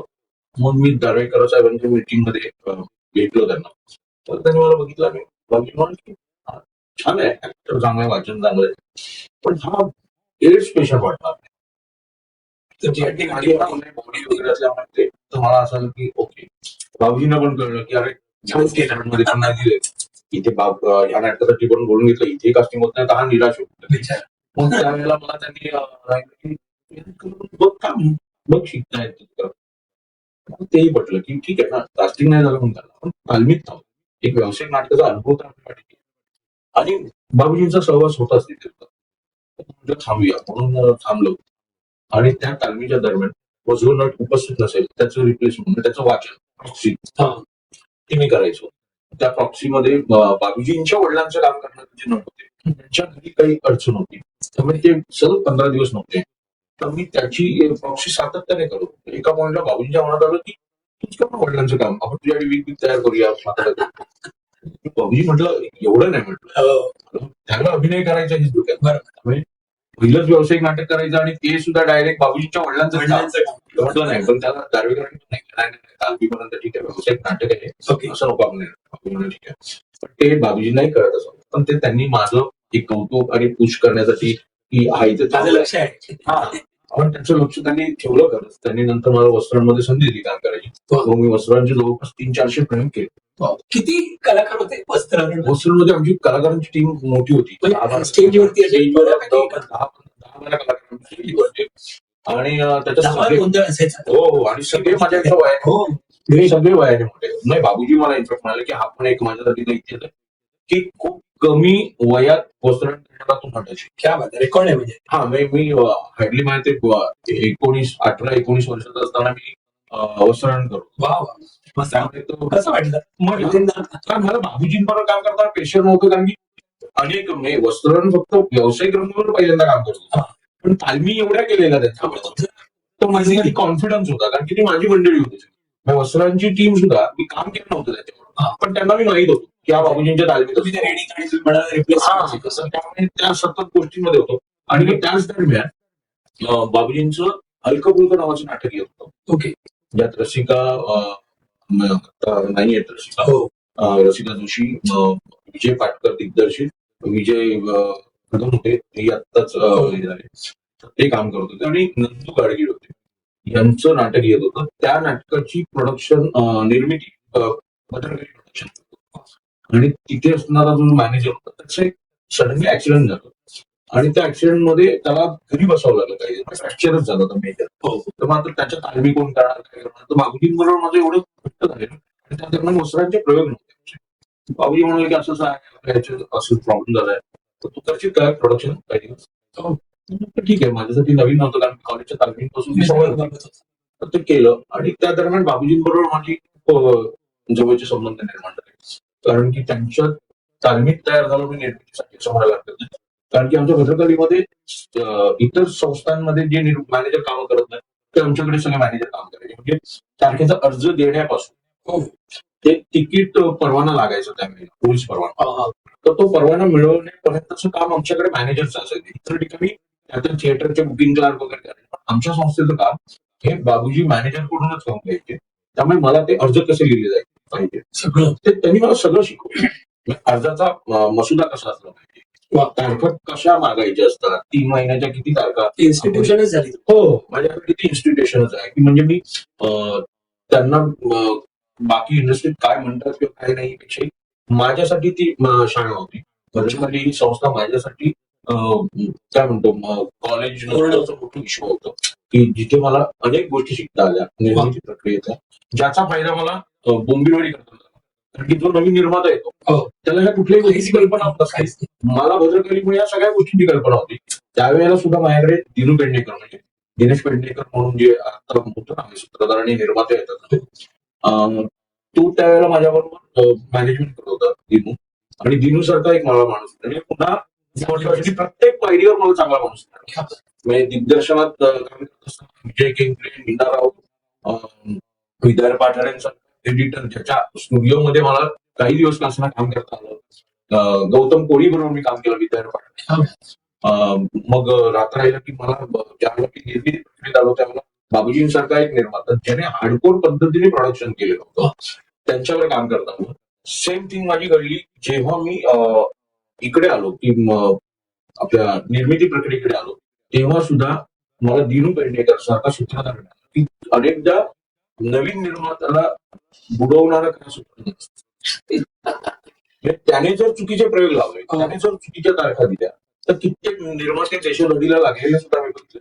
पण दिनू हा माझ्यासाठी खरंच मोठ्या भावासारखा होता. त्याने कधीच मला कुठली गोष्ट करताना एकतर तो आमचा सूत्रधार आहे तो स्वतः निर्माता असलेला लॉस आमचा नाही तर त्याचा लॉस काय होईल याचा विचार करून त्याने नियोजन केलं. पण जाता तुम्ही म्हणालात की म्हणजे हे जर कोण निर्माते होणारे नवीन निर्माते असतील त्यांच्यासाठी तुम्ही म्हणाल की सूत्रधाराच्या हातात असतं की निर्मात्याचा लॉस करायचा का त्याला देशोधडीला लावायचा. एक्झॅक्ट म्हणजे एक्झॅक्टली हा थोडासा काय त्यांचं काम असतं जेणेकरून काम म्हणजे कसं आहे म्हणजे आपले निर्माते जर कोण ऐकत असतील तर त्यांना पण एक लेसन होऊ शकतं. सूत्रधाराकडेच खरी मोठी जबाबदारी असते कारण की निर्माता म्हणून मी ओके चांगला नाटक सिलेक्ट करतो. म्हणजे तुम्ही निर्माते असता तर सूत्रधार म्हणून एक कोण असतो जो पूर्ण कोऑर्डिनेट तारखा मॅनेज करतो कोऑर्डिनेट थिएटरच्या तारखा. कारण की एकच असतो ना एकच मुंबई पुरता एक वेगळा असतो, पुण्यात वेगळा असतो, प्रत्येक ठिकाणी वेगवेगळे मॅनेजमेंट करणार. तर मुंबईतलं म्हणजे महत्वाचं आहे कारण की जास्तीत जास्त प्रयोग मुंबईत. तर निर्माता म्हणून तुम्ही निर्मिती करताना पैसे ओतू शकता, तुम्ही चांगले नट निवडू शकता, चांगला दिग्दर्शक निवडू शकता, चांगलं स्क्रिप्ट आहे की नाही हे तुम्ही चांगल्या मार्गदर्शनाने किंवा तुम्हाला त्याचा त्या विचाराने निवडू शकता. पण सूत्रधार जर चुकला तर तुमचं सगळंच घडू शकतं कारण की तुम्ही किती सोनं केलेलं असेल पण ते योग्य थिएटरला योग्य तारखेला दिसलं तर ते उपयोगच शून्य आहे ना त्याचा. त्याचे कशा पद्धतीने प्रयोग झाले पाहिजे, त्याच्या आडवारला सुद्धा कुठे प्रयोग झाले पाहिजे हे नॉलेज सगळं नॉलेज असणारा माणूस तुमच्यावर असतो पाहिजे. हो आणि दिनू पेडणेकर यांचा अनुभव होता अनेक नाटक. पण त्याच दरम्यान जेव्हा माझं नाटक येत होतं त्यावेळेला काही कारण असतो इंडस्ट्रीतल्या लोकांनी त्याच्यामध्ये काम देणं कमी केलं होतं. ते कारण मी आता नाही त्याला काही संघटना आणि संस्थांच्या दृष्टीने त्याला बाजूला ठेवण्यात होतं. पण मला दिनू पेडणेकर हे नाव शिरीष जोशी कडून आले कारण की शिरीषला या क्षेत्रातले बरेच माहितीचे होते कारण की शिरीष जोशीने अनेक सिनियर निर्मात्यांवर कामं केलेली. त्याला शिरीषने मला सांगितलं की दिनू पेडणेकर हा करेक्ट आहे, तू दिनूला भेट. दिनूला भेटल्यानंतर दिनूने मला स्पष्ट सांगितलं की मी करेन कारण की शिरीष जोशीने त्याला सांगितलं शिरीष त्याची माहिती मी मुळात नवीन निर्मात्यांवर टार्गेट करत नाही कारण की मला रविवार शनिवार लागतात ते मी प्रत्येक देखण्यासाठी वागणार ती 4 तारखा देईल. ठीक आहे चालेल. ओके ऍडव्हर्टाईज म्हणजे तुम्ही सांगताय याच्यामध्ये एवढं सोपं नाहीये ते निर्मात्यासाठी पण म्हणा मी त्याला त्यावेळेला म्हटलं की ठीक आहे 4 तारखा तर मी त्याच्यावर करेन. ओके पण नंतर जेव्हा माझी आणि त्याची ओळख झाली त्याच्यानंतर मी सातत्याने शिवाजी मंदिरला जाण्यानं वाटलं. मग दिनू आणि माझी एक वेगळी मैत्री निर्माण झाली. त्याला मी कळालो की हा इतर निर्मात्यांसारखा निर्माता नाही, याला नाटकातलं काहीतरी कळतं, याला नाटकाविषयी आत्मीयता आहे. आणि जेव्हा नाटक आलं ते नाटक त्याने बघितलं कारण की तो स्वतः सुद्धा एक चांगला रंगकर्मीचा त्याला नाटकाची जाण होती, कणिच काहीतरी वेगळं येते. आणि त्या दरम्यान त्याला सुद्धा अशा नाटकाची गरज होती ओके की जे त्याच्या मॅनेजमेंटमध्ये असलेलं जर चांगलं चाललं तर ते इंडस्ट्रीमध्ये जातं. नावचं नाव दिनूचं नाटक चालतंय, ज्या माणसाला इंडस्ट्रीने बाजूला ठेवलेलं होतं त्याचं नाटक चालतंय आणि दिनूला त्याचा फायदाच झाला कारण की एक नवीन निर्माते आले त्यांचं एक नवीन सगळ्या टीमला घेऊन केलेलं नाटक ते कोणामुळे चाललं तर दिनूने चांगल्या तारखेला नाटक चांगलं असणं हा भाग होताच पण त्याची मॅनेजमेंट चांगल्या पद्धतीने केली म्हणून सुद्धा नाटक चाललं हे त्यावेळेला गरजेचं होतं. आणि त्यांनी प्रत्येक त्यावेळेचा होणारा व्यवहार असू दे त्याने तारीख मिळवण्यासाठी प्रोसेस असू दे त्यांनी ती चोख पद्धतीने पार पाडली आणि ट्रान्सपरन्सीने माझ्यासमोर ठेवली. त्यामुळे मी नंतर जसा त्याच्यात आतमध्ये होत गेलो माझी गट्टी जमली मी त्याला मदत करायला लागलो कारण माझेही मी मॅनेजर्स थिएटर्स मध्ये सातत्याने जाणं येणं वाढवलं. मग मला कळालं की आपण सातत्याने निर्माते आहोत म्हणून ताट मागणी कॉलर करून जाणं थिएटरमध्ये आणि नाटकाच्या टीमला भेटणं किंवा पाकिटं वाटणं ही कामं नाही. तर नाट्यगृहातल्या मॅनेजरला अच्छा. मग तिकडचं बुकिंग क्लार्क की बाबा इथे अमुक तारीख कोणाची आहे, मग त्या निर्मात्यांचे मॅनेजर्स कोण आहेत त्यांच्याशी संपर्क वाढवतो, मग त्यांच्याबरोबर ट्युनिंग वाढलं. अशातून माझ्याकडून मग मी तिथूनला सांगायला लागलो की ही तारीख याची आहे, तू बोल, किंवा तू बोलणार असेल तर मी बोलतो. आणि मग ते आमची गट्टी जमली. मग तो 4 तारखा काढायचा तर मी त्याला 2 मदत करायचो. अशी अनेक वर्ष माझ्यावर दिनूने काम केलं मॅनेजरचं. आणि मग काही कालांतराने तो स्वतःच मला आमच्यात कधीच वाद झाला. मी शेवटपर्यंत म्हणजे मी जरी मॅनेजमेंट नसली तरी मी त्याचं नाव ठेवायचो. आणि मग तोच म्हणाला की आता मी माझं नाव देऊ नकोस, आता तुझ्या तू तारखा बघतोस माझं नाही राहू दे ना म्हटलं. म्हणजे अनेक वर्ष राजश्री चव्हाण पण नंतर असं झालं की मावशीचं नाव न ठेवण्यामागचं कारण म्हणजे ती स्वतः मला असं म्हणाल की आता आपलं थांबलंय ना, आता तुमचं तुम्हीच करा. खूप छान. माझ्या संस्थेतून तुम्ही कोणाबरोबर बंद करायचं असं नाही केलं, नाही तुम्ही स्वतःहून म्हणजे अभिजित Invest. अभिजितच्या जाणीव ठेवली म्हणजे. अभिजितच्या वेळेला कंपनीतून बाहेर पडला. आजही आम्ही चांगले मित्र आहोत. खूप छान. एकत्र त्याचा कुठला प्रोजेक्ट असेल त्याच्यासाठी मी कित्येका मॅनेजमेंटला फक्त मदत करतो. Very nice. माझं एखादं प्रोजेक्ट असेल तर त्याला तो क्रिएटिव्ह पॉइंट ऑफ खाली तुम्ही अजूनही रिलेशन मानले तर येते म्हणजे त्याच्यानंतर त्यांनी निघताना कधी अथर्व आपण एकत्र सुरू केली होती असं काही नाही. आता असं कधीच घडलं नाही. त्यांनाही माहिती होतं की जरी एकत्र सुरू केली असती तरी हार्डकोरपणे डोंगर जरी झाला तरी हा स्वतः घेऊन चाललाय. तर आपण त्याच्यावर दाखवण्यात काय अर्थ नाही. आणि मी त्यांना आजही कधी असं म्हटलेलं नाही. त्यांना जर कधी वाटलं की अथर्व नाटक करायचं तर मी त्यांच्यासाठी नेहमी दरवाजा उघडेल. So nice. म्हणजे त्यांना कुठलेही बंधन नाहीये की आज अथर्व मधून नाटक करायचं ते करू शकतात. Super super. पण वस्त्रारण ह्या एपिसोड मध्ये तुम्ही किती वेळ होता बाबूजींबरोबर? मी जवळपास वस्त्रांचे 300-400 प्रयोग केले. म्हणजे साधारण किती 2-2.5 वर्षाचा पिरियड. 2-2.5. आणि वस्त्रांचे प्रयोग खूप व्हायचे. खूप छान. जबरदस्त झाले. 8 दिवसाचे दौरे वगैरे आम्ही करायचो. म्हणजे आता तर 8 महिन्याला प्रयोग. कुठला मजेदार किस्सा आठवतो कुठला असा झालेला कधी? मी ऑलवेज असं म्हणतो की स्टेजवरची फजिती किंवा ही फजिती म्हणणं चुकीचं, पण एक ती मजा असते आणि त्या मोमेंटला काहीतरी असं वस्त्रांमध्ये झालेली फजिती अशी होती कारण एवढी माणसांना मॅनेज मी दुःशासनाचं रोल करायचो. ते ऐकायला आवडेल. आणि दुःशासन शेवटी नाटक बघितलं असेल तर तो एका पॉइंटला जाऊन सांगतो की माझ्या बायकोला मी दुसऱ्या बाईच्या साठी हात वगैरे चालणार नाही, त्यामुळे मी त्या नाटकात काम करणार नाही. ओके. ही तुमची कापडा असं म्हणून तो सगळे अंगावरचे कपडे काढून तिथे टाकतो. ओके. आणि तो निघून जातो. त्या दरम्यान असा दिनानाचा प्रयोग होता.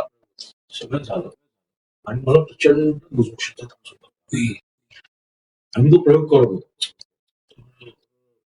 माझी एंट्री झाली की मी जवळपास दिनानाच्या मेकअप रूमच्या टॉयलेटच्या जवळ जाऊन थांबायचो आणि स्पीकरवर नाटक ऐकत होतो. माझी एंट्रीच्या वेळेस होता आणि एंट्री यायला आणि मला लूज मोशनचा त्रास व्हायला. मी आतमध्ये गेलो, लिटरली म्हणजे त्यावेळीची वेळ काढली आणि मी तशाच पद्धतीने तो लेंगा जो होता तो चढवला आणि स्टेजवर गेलो मी व्यवस्थित करून आणि मी तयार राहिलो. आणि सडनली मला आठवलं की मला आता कपडे काढायचे आहेत. हो, कारण त्या गडबडी मी इनर जे असतात कपडे ते मी घासलेच नव्हते घाईमध्ये. आता करू काय आणि तो पहिला काढायचा तो लेंगा काढायचा उंची होणार. आणि बाबूजींचं पण तसंच असतं, ठरलेली गोष्ट झालीच पाहिजे. मुलं आता ही वेळ पण नाही काय करायचं जाऊन पटकन ते कपडे परिधान करावे. करू काय म्हणून थांबलेलो.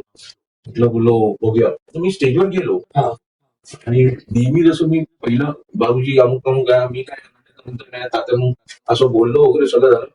आणि मी असं मुकुट काढला, मुकुट ठेवला. आणि मी नेहमी सुरुवात करताना पहिलं हे काढायचो कारण की बोलता बोलता मी लेंगा काढायला सुरुवात करायचो आणि त्यामुळे वेळ जातो म्हणून नाडी सोडायचो आणि बोलत ह्या घ्या तुमचे कपडे असं म्हणून त्यांचे कपडे आणि मग आज मी पहिला मुकुट काढला आणि वरचं खालचं काढायचं सोडून ना मी वरचं काढलं फक्त आणि ठेवलं आणि तिथून पळालो. म्हणलं अरे खालचा आज खालचा नाही असं मोठं म्हणजे स्टोरीज हा. मग त्याच्यानंतर ते आतमध्ये समजलं काय झाला काय तुझा. मी त्यांना आतमध्ये आल्यावर सांगतो की असं नशीब म्हणजे हा बराच सुचला तुका वरचा काढलं. म्हटलं बोलत मी खालचंही काढलं असतं मला एंट्री घेईपर्यंत माझ्या लक्षात नव्हतं काय झालं ते. मला चांगलं आहे ते तिथून ट्युनिंग जमलेलं होतं. खूप छान खूप छान. तुम्ही गावात गाव गात गजाली गावगता गजाली है ना. तर या नाटकाचे निर्मिती तुम्ही केली, मालिकेची केलेली तुम्ही ना. तर हे सुरू झाले कसे, म्हणजे हे ऑफर म्हणा किंवा हे ह्याकडे कसे वळलात म्हणा, किंवा हे आलं कसं? गावगता गजालीच्या आधी मी झी काही बरोबर आठवणी म्हणजे झी बरोबर मी पहिली मालिका केली. मग त्याच्यानंतर दिल दोस्ती दोबारा, म्हणजे दिल दोस्ती जी आलेली पहिली मालिका जी आली ती कुठली आली तुमची? खुलता कळी खुलेना. अच्छा, ती पहिली होती. ती ती पहिली. पुढचा प्रश्न दिलेला, हा. पण हरकत नाही. ओके खुलता कळी म्हणजे ओके. तर त्यावेळेला मग त्याच्यानंतर दिल दोस्ती दोबारा आली. जी दिल दोस्ती आलेली होती त्याचा सेकंड सीझन त्यांनी केला, तो माझ्याकडे दिला. आणि मग त्या दरम्यान जे चॅनलचे प्रमुख होते निलेश मयेकर, त्यांना एक माझ्यावर विश्वास आलेला की हा एक चांगल्या पद्धतीने क्रिएटिव्हली काम करणारा निर्माता आहे, जो फक्त पैशासाठी धावत नाही, तर तो क्रिएटिव्ह काम करण्यासाठी केलाय. आणि निलेश मयेकरांचं मी जसं म्हटलं की सिरियल क्षेत्रामध्ये मला त्यांच्याकडून सपोर्ट मिळाला की गोष्ट कशी बांधावी, काय याच्यासाठी. तर एक म्हणतो ना की प्रत्येक क्षेत्रातलं निर्मिती प्रक्रिया वेगळी आहे किंवा गोष्टीवर काम करण्याची प्रोसेस वेगळी आहे. म्हणजे नाटकासाठी वेगळे साचे आहेत, मालिकेसाठी वेगळे साचे आहेत. हो की मालिकेला विलन किती मोठा, म्हणजे हे सगळं माझं नाही, हे त्याचं. त्यांचं. विलन मोठा झाला, जेवढा मोठा विलन तेवढा हिरो किंवा हिरोईन. तुझा विलन छोटा राहिला तर या गोष्टी. मग त्याच्या डिस्कशन मध्ये आमचं गावात, तो स्वतः कोकणात नसल्यामुळे त्याला कोकण निसर्ग प्रचंड आवडतं. मग कोकणावर काहीतरी करूया. मग माझ्या डोक्यात आलं की असं काहीतरी आपण करूया का. ते तिथे काय म्हणत होते पण ते काय म्हणत होते? ते प्रोग्रामिंग हेड होते, प्रोग्रामिंग. मग बिझनेस हेड पण झाले. ओके ओके पण ते सगळ्या गोष्टीमध्ये इन्व्हॉल्ड असायचे. ओके. निलेश मला म्हणाले की अशा पद्धतीची गोष्ट, मग त्याच्या डोक्यात एक वेगळी गोष्ट की एक कोकणी माणूस जो मुंबईतून कोकणात पुन्हा गेला, रिटायर्ड माणूस, आणि त्यावेळेला एका नटाभोवती त्यांना ती गोष्ट करायची होती. तर मी फक्त त्यात एवढंच बदल केला की आपण एका नटाभोवती गोष्ट करण्यापेक्षा आपण कोकणातल्या कॅरेक्टर्सना घेऊन करू, कोकणातल्या गमती जमती. मग त्याच्या डिस्कशन मधून कोकणातल्या गमती जमती करण्यापेक्षा आपण गजाल करूया. गजाली करूया. अच्छा. कोकणातले किस्से, कोकणातल्या भूतखेतं आपण त्या गमती पद्धतीने किंवा त्यातली कॅरेक्टर्स मधून निर्माण होणारा ह्युमन असेल तो आपण करूया. मग आम्ही पहिली कॅरेक्टर्स ठरवली. तर मी कॅरेक्टर्स ठरवताना त्याच्यावर लक्षात आलं की हा खूप कोकणी माणूस आहे. आणि माझं बालपण नेहमी एप्रिलमध्ये परीक्षा संपल्या की आम्ही कोकणात असायचो. म्हणजे मुंबईत आम्ही कधी एप्रिल 15 नंतरचा महिना बघितलेलाच नव्हता. आणि जून 13च्या आधी कधी मुंबईत उन्हाळ्याची सुट्टी तिकडे. त्यामुळे माझ्या वाडीतली जी कॅरेक्टर होती खूप अवलीय कॅरेक्टर होती. तर ती मी त्याला एक एक डिस्क्राईब करायला लागलो. खूप आवडायला लागली. अरे हे मस्त आहे, मस्त आहे. मग त्याची मी ना जवळपास एक स्वतः कलाकार असल्यामुळे मी त्याचं कॅरेक्टरायझेशन त्याच्यासमोर प्ले करून दाखवायचो. आम्ही दोघेही असताना. तर त्याला ते आवडायचं आणि त्याला एक एंटरटेनर म्हणून मी आवडायचं. ऍक्टर म्हणून तुम्हाला झाली असेल का? त्यांना माझे जे रायटर त्यांच्यासमोर मी ते कॅरेक्टरायझेशन करायचं. हा संतोष छान आहे, मग या पद्धतीने करूया. मग त्याची लकअप कशी असेल, मग कशा पद्धतीने, या सगळ्या गोष्टींवर आमचा विचार झाला. मग एक गोष्ट बांधली गेली. मग तो सगळा जो कॉन्फिडन्स होता तो निलेशकडून मला खूप मिळाला. ओके. आणि त्याने चॅनलमध्ये सुद्धा ते माझे ईपी होते, म्हणजे एक्झिक्युटिव्ह प्रोड्युसर, त्यांचा सुद्धा माझ्यावर तेवढा विश्वास होता की संतोष आहे म्हटल्यावर. कारण की असे खूप कमी निर्माते आहेत, ओके, की जे पूर्णपणे क्रिएटिव्हली पण इन्व्हॉल्ड असतात. बरोबर. आमच्या चॅनलची माझी मिटिंगच कुठली, माझा ईपी किंवा मला निलेश मी नाहीये असं म्हटलं की त्यांचं असं नाही, रायटर. त्यांनी मला तेवढं महत्व दिलं की रायटर असेल आणि तू असशील तरच मीटिंग, अदरवाईज मीटिंग नाही. Okay okay. रायटर तिकडे ऑन द स्पॉट तुम्ही जे आयडिया द्यायचे ते त्याच्यावरती लिहायचं. स्वतःचं पण असायचं. स्वतःचं पहिलं बेसिक ज्यावेळेला आम्ही एक basic स्ट्रक्चर बांधत असतो Okay. त्यावेळेला सगळ्यांचे इनपुट घेऊन ती गोष्ट कशा पद्धतीने काय होईल त्याला एका म्हणजे म्हणतात ना की साच्यामध्ये आणण्याचं काम, त्याला एक सुसूत्र आणण्याचं काम हे लेखक असतं. आणि मग ती कॅरेक्टर्स फिनिश करणं हा ते त्यांचं काम आहे सगळं. मग त्याच्यातून त्या कॅरेक्टर्स मधून काय एपिसोड आणायचा, त्याचा स्क्रीन प्ले कशा पद्धतीने होईल, ती गोष्ट रचणं खूप सोपं आहे खरं सांगायचं. पण त्याला स्क्रीन प्ले मध्ये कन्वर्ट की जर तुमचा स्क्रीन प्ले नसला किती छान गोष्ट असेल तर ती माती होऊ शकते. तर ते लेखकाचं टास्क आहे. त्याच्यासाठी मग अंबर माझा लेखक होता. त्याच्यानंतर जो आपली मालिका होती रात्री शिकायचं Okay. वेड्याचं कॅरेक्टर करायचं. ओके. तो आमचा कॉलेजचाच आहे. सॉरी मला नाव नाही, नो प्रॉब्लेम. आठवलं तर. पण ते आणि मग अरे वा. ओके. तो कुडतरकर आमच्या कॉलेजचाच मुलगा. हो. तर तो होता, तर तो सुद्धा कोकणातला, तर त्याचा एक्सपिरियन्स खूप उपयोगी आहे याचा. मग तो त्या कॅरेक्टर छान. त्याच्यामध्ये आठवमध्ये आर्टिस्ट मध्ये निवडताना कसे तुम्ही काही ठरवलं? आर्टिस्ट काय म्हणजे त्यातलं दिगंबर तुमच्या नाईक हे- डोळ्यासमोर अशी काही आली हो हो, अगोदर? कारण की कॅरेक्टर्स माझ्या डोक्यासमोर होती, डोळ्यासमोर होती. दिगंबर नाईक हा मालवणी अस्खलित बोलणारा मुलगा होता, माणूस माहितीच होता आपल्याला.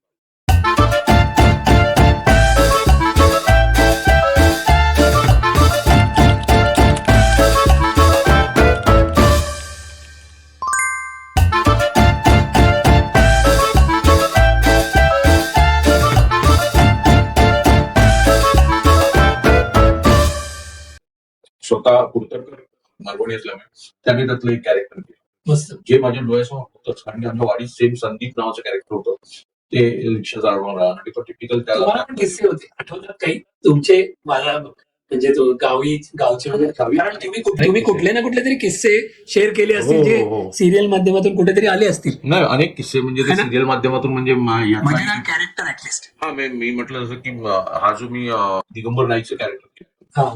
त्यांच्या गावातला एक व्यक्ती आहे, काही नाव घेणार नाही, नाही, नाव नको. कोणाच नाही म्हणत नाही, आणि सगळ्या गोष्टींचं ते कॉन्ट्रॅक्ट घ्यायला तयार आहे. अच्छा. म्हणजे तुम्ही आज जर त्याच्याकडे जस्ट चौकशी केली तर मला घरात फुलं घालायची उद्या सगळं फक्त तो तुम्हाला त्या वाडीत कोणाचं काम केलं असं सांगणार नाही, कारण की त्याला भीती असते की तो तुम्ही काहीतरी चौकशी विचारायचं. तिकडे आमच्या गावाचं नाव सांगता तिथपर्यंत तुम्ही पोहोचू शकता. आता तिथे काम चालू आहे ना, हा. तेच चाललं. उद्या कौल्यांची ऑर्डर आहे, तुला घ्यायची असेल तर स्वस्तात पडेल, हा. मग तुम्ही पटकन अरे हो यार, मग 4 पैसे मला कमी. असं कॅरेक्टर. तर ते कॅरेक्टर आणि ते माझ्या समोरची कॅरेक्टर होती आणि मी बघितलं मस्त. की किती गंमत आहे या कॅरेक्टरची. तो नाही कशावर म्हणायचं, माझ्या समोर त्याने एकाला घराला कौलं घालतो, काम चालू आहे तिकडेच चाललंय म्हणून सांगितलं, आणि दुसरा जण पुढे आला तो बैल विकायला जाणार, सोबत आहे. तो म्हणाला की बैल विकायचे आहेत तुझे, मला कळले, हो उद्या जाणार आहे मी, माझ्याकडे 2 जण तयार आहेत बैल विकत घ्यायला, त्याच्याकडे कोण असेल मला माहित नाही, पण सगळं तर तो बैल विकायला पण निघाला होता. म्हणजे त्याला प्रत्येक गोष्टीचं कमिशन काढायचं. काढायचं. आणि असाच तो मी कॅरेक्टर दिगंबरचं केलं की ज्याला सगळ्या गोष्टीत कमिशन पाहिजे होतं. म्हणजे अशी माणसं असतात सोसायटी की ज्याला जगात काय नाही आहे त्याच्याकडे, तर त्याला सगळं करायचं, खूप छान. त्याला पैसे मिळणारी प्रत्येक गोष्ट करायची.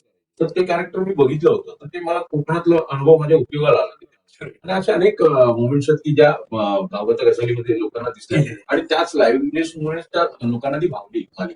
Right right. पण आता हे जसं तुम्ही सांगितलं उलटा कळेना, हे जे होतं ते पहिलं तुमची मालिका होती, तर ते अगोदर झालं आणि हे नंतर झालं. मग ही मालिकाच्या बाजूला जायचं, अगोदर नाटकं तुम्ही म्हणजे ड्रामाज करायची, पण ह्या बाजूला येण्याचं सुरुवात कोणी सांगितली का? कुठलं आकर्षण असं काय होतं का? नाही, मी कोणी म्हटलं गाईड तसं केलं? की मी विजय केंकरें बरोबर मालिका हा. असोसिएट प्रत्येक जण काहीतरी कारण झालं. असिस्टंट डिरेक्टर म्हणून काम करत होतो त्यावेळेला ती प्रक्रिया बघितलेली, आणि मालिकेत सुद्धा काहीतरी करता येईल याच्यासाठी मला सुरुवातीपासून माझे बॅक ऑफ माइंड तुमच्या होतं. ओके. कारण की जसं म्हटलं असं की आमच्याच कॉलेजचे केदार, भरत या सगळ्या मंडळींनी हो. असा चकटपूर हो, हो, हो. बऱ्यापैकी केदारने स्वतःच माहिती निर्मिती केली होती. बिलकुल बिलकुल. त्यामुळे ते आपल्याला माहिती होतं की आपणही जमू शकतो. म्हणजे प्रत्येक पिढीत कोण ना कोणते पुढच्याचा आदर्श घेऊन असतो, तसा एक आमच्या कॉलेजचा वारसा होता की त्यांच्याकडून आपल्याला एक म्हणून नाही, आपल्याला याच्यासारखं कुठेतरी जायचं. प्रेरणा म्हणा, इन्स्पिरेशन असतं. तर ते सतत तुमची इच्छा होती आणि म्हणून तुम्ही हा, यावं. आणि त्यावेळेला त्या लोकांनी माझ्यावर फेथ ठेवला, कारण मी त्यावेळेला टेलिव्हिजन पण करत होतो असोसिएट म्हणून किंवा क्रिएटिव्ह म्हणून, तर त्यामुळे त्यांना माहिती होतं. आणि तुम्ही दूरदर्शन मध्ये पण तुम्ही काम केलं, ते कसं आलेलं? दूरदर्शनमध्ये मी म्हणजे सुरुवातीला तुम्ही कुठला करत होता? दूरदर्शन पासून मग इकडे आला अनेक गोष्टींमध्ये मी वस्त्रालय मध्ये का वस्त्रालय नंतर? नाही, दूरदर्शन माझं नंतर आहे, नंतरच्या गोष्टी. अच्छा. म्हणजे ते कसे कळलं? कॉलेजमध्ये असतानाच अभिजित साटमला एक दूरदर्शनची मालिका आली, हो. आणि त्या मालिकेच्या कास्टिंग मध्ये त्याचं फायनल झालेलं होतं, पण त्याच्या सोबतचे मित्र आणि कॉलेजची बेस्ट एका आहे होती ती मालिका, तर त्याच्यासाठी मित्र म्हणून ऑडिशनला आम्ही जायचं ठरवलं आमच्या कॉलेजमध्ये, आणि त्या निमित्ताने आपण एकत्र बसू आणि त्या मिशनवर काम करायचं. अभिजित पण आहे, तर आम्ही त्यासाठी गेलो. आणि तिथे गेल्यावर नंतर कळलं की मी ज्या वेळेला निनाराव त्यांना भेटलो, तर त्यांनी आम्हाला बघितलं म्हणजे माझे मित्र आहेत, पण त्यांचं बघून असं काही नाही. ते चार काय म्हणत होते? निनाराव ह्या दूरदर्शनच्या इनहाऊस प्रोड्युसर होत्या, डिरेक्टर होत्या, ओके. मोठ्या म्हणजे सिनियर प्रोड्युसर, सिनियर डिरेक्टर, आणि ते त्यांचं प्रोजेक्ट होतं. तर त्यांच्या प्रोजेक्टमध्ये त्यांनी मला भेटल्यानंतर सांगितलं की असं आहे अमुककडे 3-4-5 2 मुली आणि 2 मुलं आणि Okay. तो प्राध्यापक. हम्म. जो एक उमेश कामत करत होता, एक अभिजित करत होता आणि 2 आणखी मुली होत्या त्यांची मला नाव वाटत होतं. ओके. एक वृंदा हिरे होती आणि तिसरी एक आणखी होती दुसरी. तर ते ठरलं. मग मी म्हटलं की ठीक आहे, हरकत नाही. कास्टिंग नाही. मग पहिल्या एपिसोडला मला मॉब लागणार आहे. तर जरा तुम्ही कॉलेजचा मॉब तुमचा घेऊन येतो. अच्छा, त्यांनी सांगितलं. त्यांनी सांगितलं. ठीक आहे, करतो. मग मी माझे जेवढे मित्र होते आणि अभिजित आहे त्या एका मालिकेत म्हटल्यावर सगळेच खुश होते की जाऊ आपण मग. आणि मग तो त्या एपिसोडला मी त्यांना ती मदत केली. तिथे त्यांच्याबरोबर एक ट्युनिंग जमतं. आणि बोलतो असं निघालं की तू इंटरेस्टेड आहेस का प्रोडक्शन? हो. म्हटलं, ठीक आहे. म्हटलं, अनुभव घेत आहेत. म्हटलं मी केलं आधी, मी केंद्रेन बरोबर काम केलेलं एक्सपिरियन्स पण आहे. म्हटलं हो, मग मला एडिटला आवडेल. मग माझ्याबरोबर तिथे भक्ती आपटे म्हणून या मोठी सिनियर एक्झिक्युटिव्ह प्रोड्युसर आहे मोठ्या हिंदी चॅनलमध्ये. तिच्या हाताखाली मी होतो. हो. मला पंचनाथ म्हणून होते जे आजही दूरदर्शनला काम करतात. ते दूरदर्शनचे काय म्हणतो व्यवस्थापनात ओके शासकीय सेवेत असलेले ते. तिथे प्रोडक्शन तुम्ही ते प्रोडक्शन ते नीना राऊतांचे खरे असिस्टंट. Okay. जसं एक दूरदर्शनला पद्धत होती की एक प्रोड्युसर डिरेक्टर जो आहे त्याच्या हाताखाली एक असिस्टंट असणार. आणि त्या असिस्टंटला सपोर्टिव्ह 3 असिस्टंट जे हायर करायचे पाहिजे. ओके. तर त्या हायर मध्ये मी भक्ती आपटे आणि वृंदा अहिरे असे होतो. क्या बात. आणि मग तिथे आम्ही ताकदीना दिन मालिका त्यांची सुरू होती. ऐकलेलं आहे. तर ताकदीना दिनचं सगळं प्रोडक्शन आम्ही करायचो. म्हणजे भक्ती आपली सिनियर आमची. भक्ती क्रिएटिव्ह पासून ते टेक्निकली खूप शार्प. त्यामुळे ती इन्व्हॉल्ड असायची. मग तिच्या काही जबाबदाऱ्या मी माझ्यावर घेतल्या. मग मुलगा असल्यामुळे नाईट शिफ्टला आपण काम करायला मी असायचो. मग ते तिच्यावरचं बर्डन थोडं कमी झालं. मग मी हळूहळू एडिटचं माझ्याकडे घेतलं. पण ताकदीना दिनचं एडिट ती नेहमी फायनल एडिट तिच्याकडे ठेवायची. कारण की तिला तो एक्सपिरियन्स होता इतक्या वर्षात. कसं कटिंग झालं पाहिजे काय. पण मला तिच्याकडून ते एडिट हळूहळू शिकता आलं. तर तो भाग मला तिच्याकडून शिकायला क्या बात. आणि नीना राऊतांमुळे एक प्रोडक्शन होती नॉन फिक्शन कधी मी कार्यक्रम केलेला. तो नीना राऊतांमुळे अनुभव आला माझ्या पाठीशी. की नॉन फिक्शन कार्यक्रम म्हणजे मल्टी कॅमेरा सेटअप मध्ये काम केलं. राईट. तो मला दूरदर्शनचा म्हणजे रिच सेटअप. आज जगात कुठलंही मी म्हणणार नाही एवढा सेटअप ग्रेट असेल जेवढा आपला दूरदर्शनचा सेटअप. एवढी वेल इक्विप्ड आणि वेल इक्विप्ड स्टुडिओ. ते दूरदर्शन म्हणजे वरळीलाच का? हो, तिथे साचे. त्या वेळेला म्हणजे त्यावेळेचे स्टुडिओज आणि आमचं जे इक्विपमेंट होती तिथे एकदा काम केल्यानंतर मला बाहेर काम करताना गरिबीत काम केल्यासारखं वाटतं. कारण की मल्टी कॅमेरा सेटअप मोठा ह्यूज लेवलचा स्टुडिओ आमचे म्हणजे एक एडिट सेटअप हा तुमचा नॉर्मल बाहेर आम्ही एडिट करत होतो त्यामध्ये एवढीशी अशी छोटीशी असते. पण आमचे दूरदर्शनचे सेटअप म्हणजे ह्यूज आहे छोटे. त्यामुळे तिथे दूरदर्शनला नीना राऊतांबरोबर माझं काम सुरू झालं. आणि मग ती एक त्यांच्यावर मी अनेक वर्ष काम केलं. कवितेच्या मालिका पासून सुरू झालं ते ताकदीना दिन आणि मग त्यांच्या इनहाऊस छोटे मोठे कार्यक्रम. पण आमच्या ताकदीना दिनच अनेक वर्ष सुरू होतं. तर ते आमचं इनहाऊस असायचं. तर ते शूट मग तिथे सगळेच भेटणं आणि आदेश बांदेकर, ऋषिकेश, अंजली या सगळ्यांच्या आणि तिथे एक परिवारच झाला आमचा जवळ. आमचं आम्ही मग शूटिंग पुरतं नाही. आम्ही डेली आमचं 9 ते 9 हे दूरदर्शनला कामासारखं जाणं होतं. आम्हाला पैसे फक्त शूटिंगच्या दिवसाच्या आणि रिहर्सलच्या मिळायचे. पण आमचं आठवडाभर नेहमी काम चालू असतं. मग ते पण सगळ्या नेटवर्क मध्ये ओळखी हा एवढे घनिष्ठ म्हणजे आपण म्हणू शकतो एक चांगले रिलेशन झाले चांगले झाले चांगल्या कामामध्ये. पैशांमुळे. आणि सगळीकडे मी एवढंच असं की तू कामाच्यासाठी म्हणजे एक नंबर आहे. कामाचा तो माघार घेणार नाही. आणि दिवस विश्वास झाला. दिवस आणि तटपूर सांगायचं तर मी पैशासाठी मागे लागलो. हे दिसते आतापर्यंत तसंच झाले तुमची जर्नीमध्ये. त्याच्यासाठी नुसतं पैसे जर लोक बघायचं असेल तर ऑलवेज अनुभव हा वेगळा आहे. हो. त्याच्यात पैशामध्ये मोजू शकत नाही आपण. पैसे आजच्याही पैसे पाहिजेच. पण मी तुम्हाला की माझं नेहमी नवीन येणाऱ्यांना म्हणणं असतं की तुम्ही असे व्हा ना की जेव्हा की तुम्हाला पैसे सांगायची वेळ आहे. आज जर मला गरज आहे, आज जर मला काहीतरी शिकायची आवड आहे तर मला हा अप्रोच पटत नाही की मला एवढे हवे. बरोबर. तुम्ही किती देणार आहात? हे मला अपेक्षित आहे. कारण मी सुद्धा ज्या वेळेला शिकवत होतो किंवा मी शिकून सुद्धा जेव्हा मी काम करत होतो तेव्हा मी कधी पैशासाठी धावलो आणि माझ्या कामाची इन्व्हॉल्वमेंट बघून माझ्यावर कोणी अन्याय केला नाही हे मी तुम्हाला सांगतो की त्या माणसाने मी काम केलंय आणि तेवढा मोबदला दिला नाही असंही झालं. पैसे पण दिले. आज लोकांनी तेवढीच गरज आहे ना. जेव्हा तुम्ही चांगलं काम करता त्यावेळेला आपल्यावर काम करणारा असोसिएट हा चांगला काम करणारा असा हे त्याचंही म्हणणं असतं. मग जर त्यालाही माहिती की याला 4 पैसे दिले तरच हा टिकणार आहे. चांगल्या माणसाला गरज देखील असते आणि कमीच असतात माणसं. मला म्हणायचे की त्या क्षेत्रात त्या ठिकाणी तुम्ही पैशाची गरज निर्माण करा, पैसे आपोआप तुझ्या मागे येतील. ते तुमच्यावरती ब्लाइंड फेथ ठेवू शकले असे किती वेळा तुम्ही काम केलं. हो पण नाहीतर कधी कधी सांगायला आवड वाटतं खूप लोकांना की तुम्ही येणार का, काम करणार का वगैरे. खरंय. एक लोकमान्य एक युग पुरुष ह्या म्हणजे ह्या मूवीमध्ये तुम्ही होता, मी पण बघितलं. तर ह्याकडे तुम्हाला काम करायची तर आवड होती, पण मध्ये मध्ये अधूनमधून असे तुम्ही हो. दिसताय. तर त्याच्यामध्ये हा कसा रोल तुम्हाला मिळाला म्हणा, किंवा मी त्याच्यात काम करायला रोल मिळाला म्हणजे फक्त त्याचं कारण म्हणजे लोकांना काही वेळेला वाटतं टक्कल पडलं म्हणजे नुकसान झालं. हो. माझं टक्कल पडलं म्हणजे माझा फायदा. कारण माझं टक्कल हा त्याचा युएसपी होता त्या. अच्छा. हो. कारण की ओम राऊत म्हणजे मीना राऊतांचाच मुलगा. हो.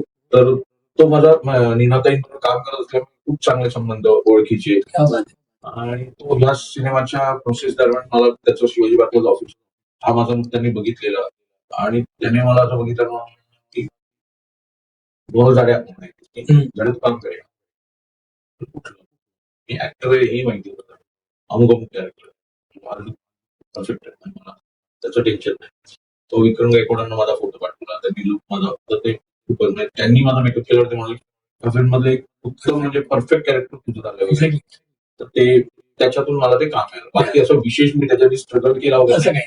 ती मैत्री पूर्ण का मग ते सगळीकडे मग ते डोंबिवली फास्ट असू दे, निशिकांत कामत खूप चांगला मित्र आज नाही आपल्याला, पण तसंच झालं की त्यावेळेला मी नाईट शूटला त्याच्या गेलो होतो, आणि तिथे त्या रोलसाठी मी जो डोंबिवली फास्ट मध्ये रोल केला त्या रोलसाठी जो एक ऍक्टर होता तो धड काहीतरी त्याला माहिती एक देत नव्हता. तर त्याचा असिस्टंट आला की तो अगदीच एनजी आहे जो ऍक्टर आलाय तुम्हाला निशी म्हणाला सगळे काम केलं.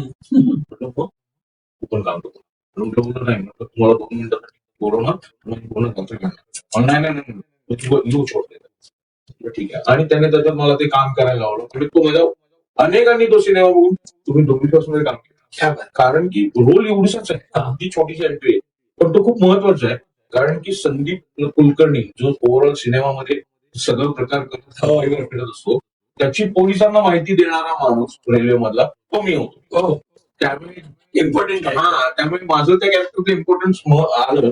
आणि ज्यांना संदीप कुलकर्णी आवडला होता सिनेमामध्ये त्याच्याबद्दल दया यायची त्यांना मी विलन झालो ह्याने पकडून दिलं. आणि ज्यांना करेक्ट समाजासाठी खऱ्या अर्थाने मदत केली त्यांच्यासाठी पण हिरो झालो की अरे हे कॅरेक्टर आमच्या लक्षात आहे. मला अनेकांनी सांगितलं की मग हापूस फिल्म झाली. हापूस म्हणजे घरातलं प्रोडक्शन असल्यासारखं अभिजितने डिरेक्ट केलेली, अभिजितने प्रोड्यूस केलेली. तर त्यातला एक विलन त्याला हवा होता तू काम कर ठीक आहे. एक दिवसाचं काम आहे वाशी मार्केटला एपीएमसी ला आणि पप्पांच्या समोर आहे आणि ते जास्त काय होतं मोठी गोष्ट होती ना. पप्पा आणि सुबोध भाई समोर टाकायलाच करायचं ठीक आहे. सुबोध चांगला मित्र तर तसा हापूस झाला. अशा पद्धतीने सिनेमातली कामं छोटी मोठी त्याच्यासाठी कुठेही स्ट्रगल नाही. खूप छान खूप छान. नाटकाच्या निर्मात्या म्हणून तुमचा अनुभव कसा राहिला आतापर्यंत? नाटकाचा निर्माता किती आव्हाने म्हणजे कुठले असे चॅलेंजेस काही आले का? म्हणजे आता खूप काही तुम्ही तुमची जर्नी जर आतापर्यंत बघितलं तर खूप काही वरती खाली पण आपण बघतो. तर निर्माते म्हणून तुम्हाला काही चॅलेंजेस आणि त्याच्यावरती तुम्ही मात केली असं कधी झालेल्या आहेत का गोष्टी? चॅलेंज नुसतं पैशाचे नसते, काही कामाचे असतात किंवा आणखीन काही काही आर्टिस्ट आपल्याला पाहिजे असतात, तर त्यांच्या बरोबर मॅनेजमेंट असेल तुमचं किंवा आणखीन काही. तर या निर्माते म्हणून असं काही चॅलेंजेस तुम्हाला आले का? प्रत्येक वेगवेगळे असे खूप आले असतील, पण एक काही असं लक्षात घेण्यासारखं असं कुठलं आहे का? सारखं म्हणजे विक्रम नावाचं आम्ही नाटक केलं. ओके. आणि त्याचा सेट जो होता तो खूप हेवी होता. कारण की हेवी हा प्रदीप मुळेंनी त्याचं सेट डिझाईन केला होता. आणि मामाने त्या सेटचं डिझाईन करताना त्या नाटकाची गरज अशी होती की तो प्रिमाइस जो होता नाटकाचा अशा ठिकाणी घडतं ते ठिकाण होतं नाट्यगृह. मेकअप हा एक सिनेमा होता. नाही मेकअप एक नाटक होतं. जो होता हे नाटक कुठे घडतंय तर नाट्यगृह. अच्छा. आणि स्पेसिफिकली पुण्यातलं भरत नाट्यगृह असं त्याच्यात लेखकाने म्हटलेलं होतं. ओके. म्हणजे तुम्हाला ते सादर करायचं होतं. कारण की त्या नाटकातल्या नाटकात जे होणाऱ्या घडामोडी होत्या त्या दिसणं त्या स्टेजवरच्या त्या फक्त त्या भरत नाट्यगृहाच्या बाबतीतच घडू शकतात. कारण त्याचं तसं स्ट्रक्चर आहे. ओके. म्हणून भरत नाट्यगृह स्टेजवरती उभा राहायचं हे मोठं होतं आमच्यासाठी. 2003 सालात सेटवर एवढा खर्च केला जाणारा असं नाटक नव्हतं. हे कसं होणार? कारण की स्टेजवर स्टेज हो थिएटर उभं करेल. आणि भरतनाट्य म्हणजे अशा पद्धतीचं आहे की त्याची मेकअप रूम आहे ती बेसमेंट आहे, हो हो त्याला जिना आहे असा लोखंडी, आणि वरती स्टेज आहे, ओके त्याला एक ट्रॅव्हल असं. हम्म. तर ते सगळं दाखवायचं होतं. स्टेजवरती कसं काय मेकअप रूम आपल्याला दाखवायची आहे आणि पुन्हा वरचा प्रवास दाखवायचा आहे की तो माणूस वरती थिएटरला गेला आणि तो स्टेजवर परफॉर्म करायला आला. हा ट्रॅव्हल कसं होतं मामाने ते डिझाईन मध्ये केलेलं. मामा म्हणजे कोण मामा म्हणजे प्रदीप मोळे, अच्छा ते मास्टर आहेत या बाबतीत. ओके पण ते सगळं डिझाईन मध्ये होतं, पण हे उभं कसं राहील हा. हा आमच्या समोर यक्ष प्रश्न होता. कारण की तो जो रिव्हॉल्विंग चेअर आपल्या स्टेप्स होत्या हो. त्याच्यावरून माणसं जाणार होती, ते वरती जाताना दिसणार होती आणि ती पुन्हा खाली कुठेतरी उतरतायत आणि ती स्टेजवर येणार होती. हे दाखवणार कसं वाटतं, म्हणजे दोन माणसं जाणं चालत किंवा ते काहीतरी वजन एवढं मजबूत होतं. मग मामाने त्याच्यावरचा पर्याय काढला की लोखंड, त्याच्याशिवाय पर्याय नाही. मग ते फोल्डिंग मध्ये झालं पाहिजे. हो मग ते फोल्डिंगचं कशा पद्धतीने करायचं, मग आणि त्याची एक भयंकर तो पॅशनेट आहे की तो निर्मात्याला आपल्याला डिझाईन मध्ये दाखवलंय म्हणून हवं सगळं खर्च करून झालं तर तो समाधानी नसतो. तो ते जर बजेटमध्ये करू शकला तर तो खूप समाधानी असतो. खरंच आणि त्याच्यासाठी तो तेवढी मेहनत करतो. आम्ही त्यावेळेला तो आणि मी अंधेरीला एक मेन रोडला असं बिल्डिंग करणार दिसला त्याला एक थोडं की आपल्याला जर विचार, मग त्या बिल्डिंगवाला तो अप्रोच झाला. मग त्याने त्याला त्यातलं हलक्यातलं हलकं मटेरियल कुठलं, मग तो पिलर कसा करता येईल, मग ते रिव्हॉल्विंग आपल्याला तो जिना जो आहे तो फिक्स आता दिसताना दिसेल की ते नंतर तो ओपन कसा करता येईल. आणि कारण की तो सगळा ट्रान्सपोर्टेशनचा पण भाग आहे. हो की एका स्टेजला आपल्याला नाही, तो तिथे तिकडे न्यायचा. मग ते जे मटेरियल असेल ते हलकं असेल पण मजबूत कसं असेल, कारण की छोटी बॅकस्टेज उचलून द्यायचं.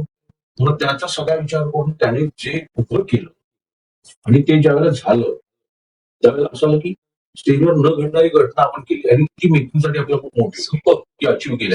सेम गोष्ट लग्न पलवडीच्या वेळेला. लग्न पलवडमध्ये अशी एक गोष्ट होती की पेशवाचं भूत आपल्या काका मला वाचवा, ते भूत स्टेजवर येतं शनिवार वाड्यातून आणि तो शनिवार वाड्यातून ते मुंडकं छाटलेलं एक बॉडी येणार आहे. ती कशी करायची म्हटलं. कुठलं हे नाटक लग्न पलवड ओके परेश मुंबई. त्या नाटकाचे कोण होतं त्याच्यामध्ये सगळे हे त्यावेळेला नवीन होते, तसे नाव वाजलेले नव्हते. आजच्या घडीला सगळे नाव वाजलेले. तरी एखादं ऋषिकेश जोशी होता, Okay. गीतांजली कुलकर्णी, सचिन देशपांडे, वाव, पुस्तक काळे, वाव. सागर देशमुख, सगळ्यांनी गणेश माईकर पासून सगळे होते, वैभव मांगले, हा हे सगळे मंडळी त्यात होती. म्हणजे असं काहीतरी बॉडी येणार किंवा असं आम्ही तो शनिवारवाडा उभा केलेला असतो. त्याचा फ्रंट पोर्शन आणि त्या गेट मधून असं मुंडकं छाटलेली बॉडी येणार स्टेजवर आणि जी भव्य दिव्य असली पाहिजे करायचं असं.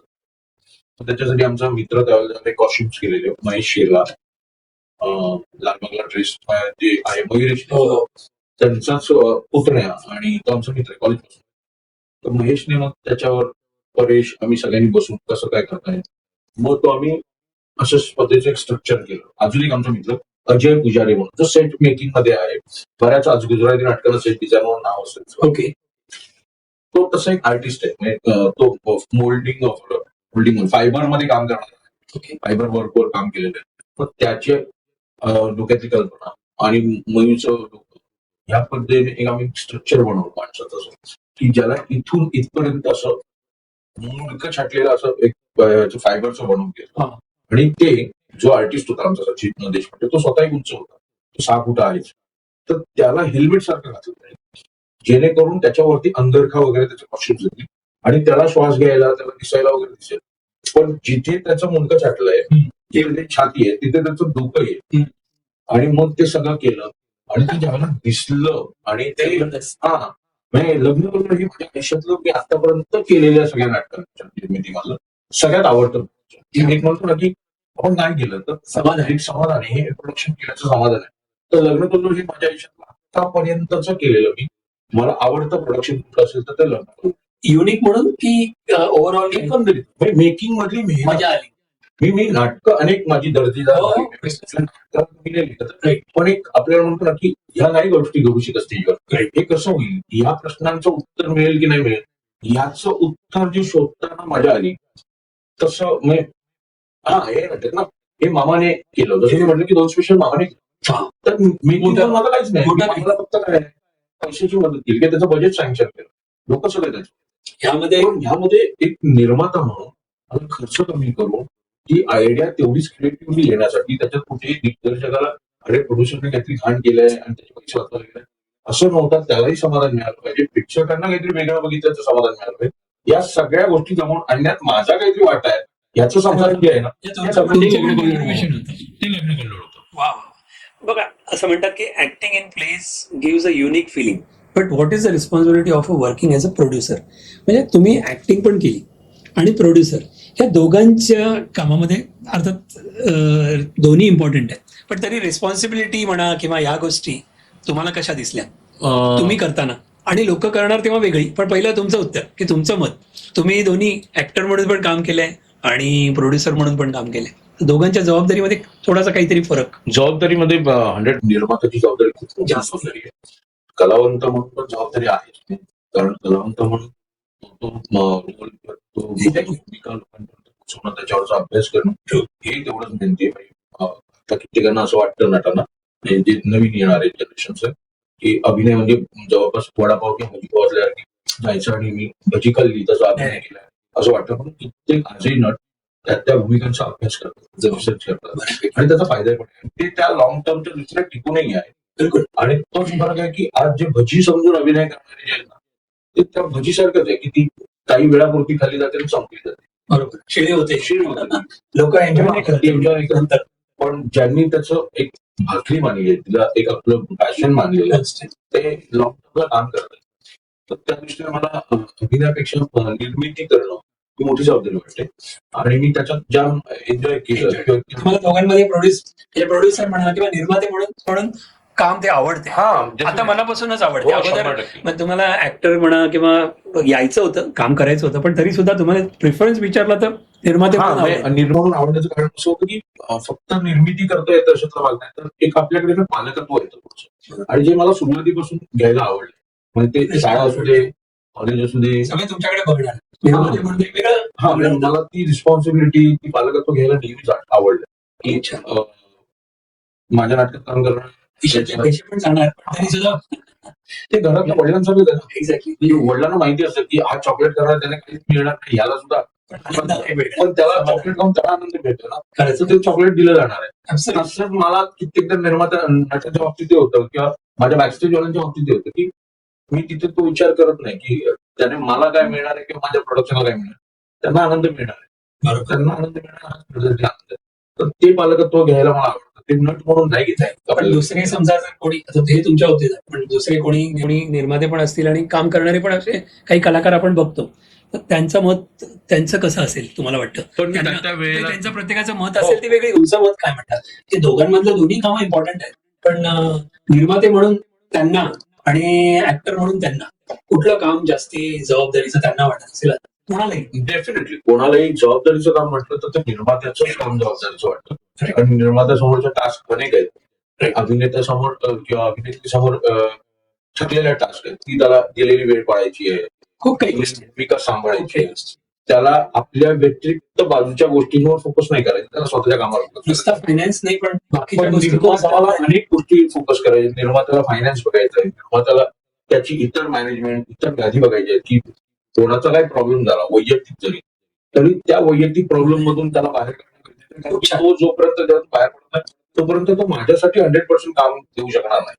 तुम्ही म्हणालात ना पालकत्व तुम्हाला आवडतं म्हणून ते प्रत्येक जण असं असेल माहित नाही, हा, पण नाही कित्येकांना आवडतही नाही की तेवढी कुठलं- जबाबदारी का घ्या? हा, जेवढं काम करायचं तेवढं झालं की झालं. पण ते मी असं म्हणत नाही की प्रत्येकाने वागणं पाहिजे असलं भाग नाही. कनेक्ट पण तेवढंच होणार. काही लोक अशी आहेत की जेवढ्याच तेवढं काम ठेवून पुढे जाणार आहे, करेक्टली असतं. पण म्हणून वाटतं का तुम्हाला की खूप माणसं तुमच्या बरोबर कनेक्टेड आहेत जास्त? हो, कदाचित हे माझ्याबद्दल कारण- मी तुम्हाला हे नक्की सांगतो की माझ्यावर कारण तुम्ही आतापर्यंत ऐकतोय, तुम्ही बोलताय, प्रत्येक ठिकाणी तुम्ही पैसा हा सेकंडरी ठेवलाय, व्यक्ती प्लस त्यांचे रिलेशन ह्याच महत्व आणि कामाकडे महत्व. हो, हे तुम्ही दिलं. स्पष्ट सांगायचं तर पैसा हा मी सेकंडरी ठेवला. मी माणसाला खूप महत्व दिलं, ज्याचं मी भोगलंय सुद्धा की मी कित्येकदा लोकांचे पैसे द्यायचे म्हणून मी काही वेळेला ज्या गरजेच्या गोष्टी होत्या शासकीयरित्या त्या गोष्टी मी न करता त्यांचे पैसे पहिले दिले आणि मी माझ्यावरची जबाबदारी जी होती ती नंतर अंगाशी घेतली, जी मी खूप आजही त्याचं आर्थिकदृष्ट्या नुकसान भोगतोय. पण ठीक आहे, मी म्हणतो की प्रत्येक जण पंक्च्युअल होऊन किंवा मी त्या गोष्टीकडे असं बघतो की ते माझ्या नशिबात लिहिलेलं होतं. आणि मी या बाबतीत सलीम खान यांचं मी सातत्याने इंटरव्ह्यूज वगैरे बघतो. तो माणूस मी भयंकर वेडा आहे त्या माणसाचा. आणि एक मधला माझा पॅच होता सलीम खान म्हणजे सलमान खानचे. हा, एकदम मस्त. म्हणजे मी त्यांचे विचार पण विचार वेगळेच आहेत. म्हणजे त्या 2 वर्षाच्या काळामध्ये मला मी अशा खूप पॉझिटिव्ह गोष्टी बघणं वाचणं केल्या. त्या दरम्यान मी सलीम खान यांचं एक स्टेटमेंट होतं त्यांचं, ते मी एवढं माझ्या मनाची बांधून घेतलेलं आयुष्यात आता, की त्यांचं म्हणणं होतं की आपण काहीच ठरवू शकत नसतो. हे सगळे लोक स्पष्ट बोलतात की त्याने येते की आता मी हे डिसाईड, आपल्या हातात काहीच नसतं. आपण एक प्रवास फक्त करतो जो आपल्याला माहितच नाही. हे मी कुठे जन्माला येईन हे माझ्या हातात नव्हतं. मी कुठल्या धर्मात येईन, कुठल्या घरात येईन हे मला माहित नव्हतं. तर त्यांनी ते एक रुमाल देऊन दिलेलं उदाहरण मला, आणि मी सांगतो की हे जर रुमाल आहे आणि याचे एक टोक हे माझ्या हातात आहे असं समजा.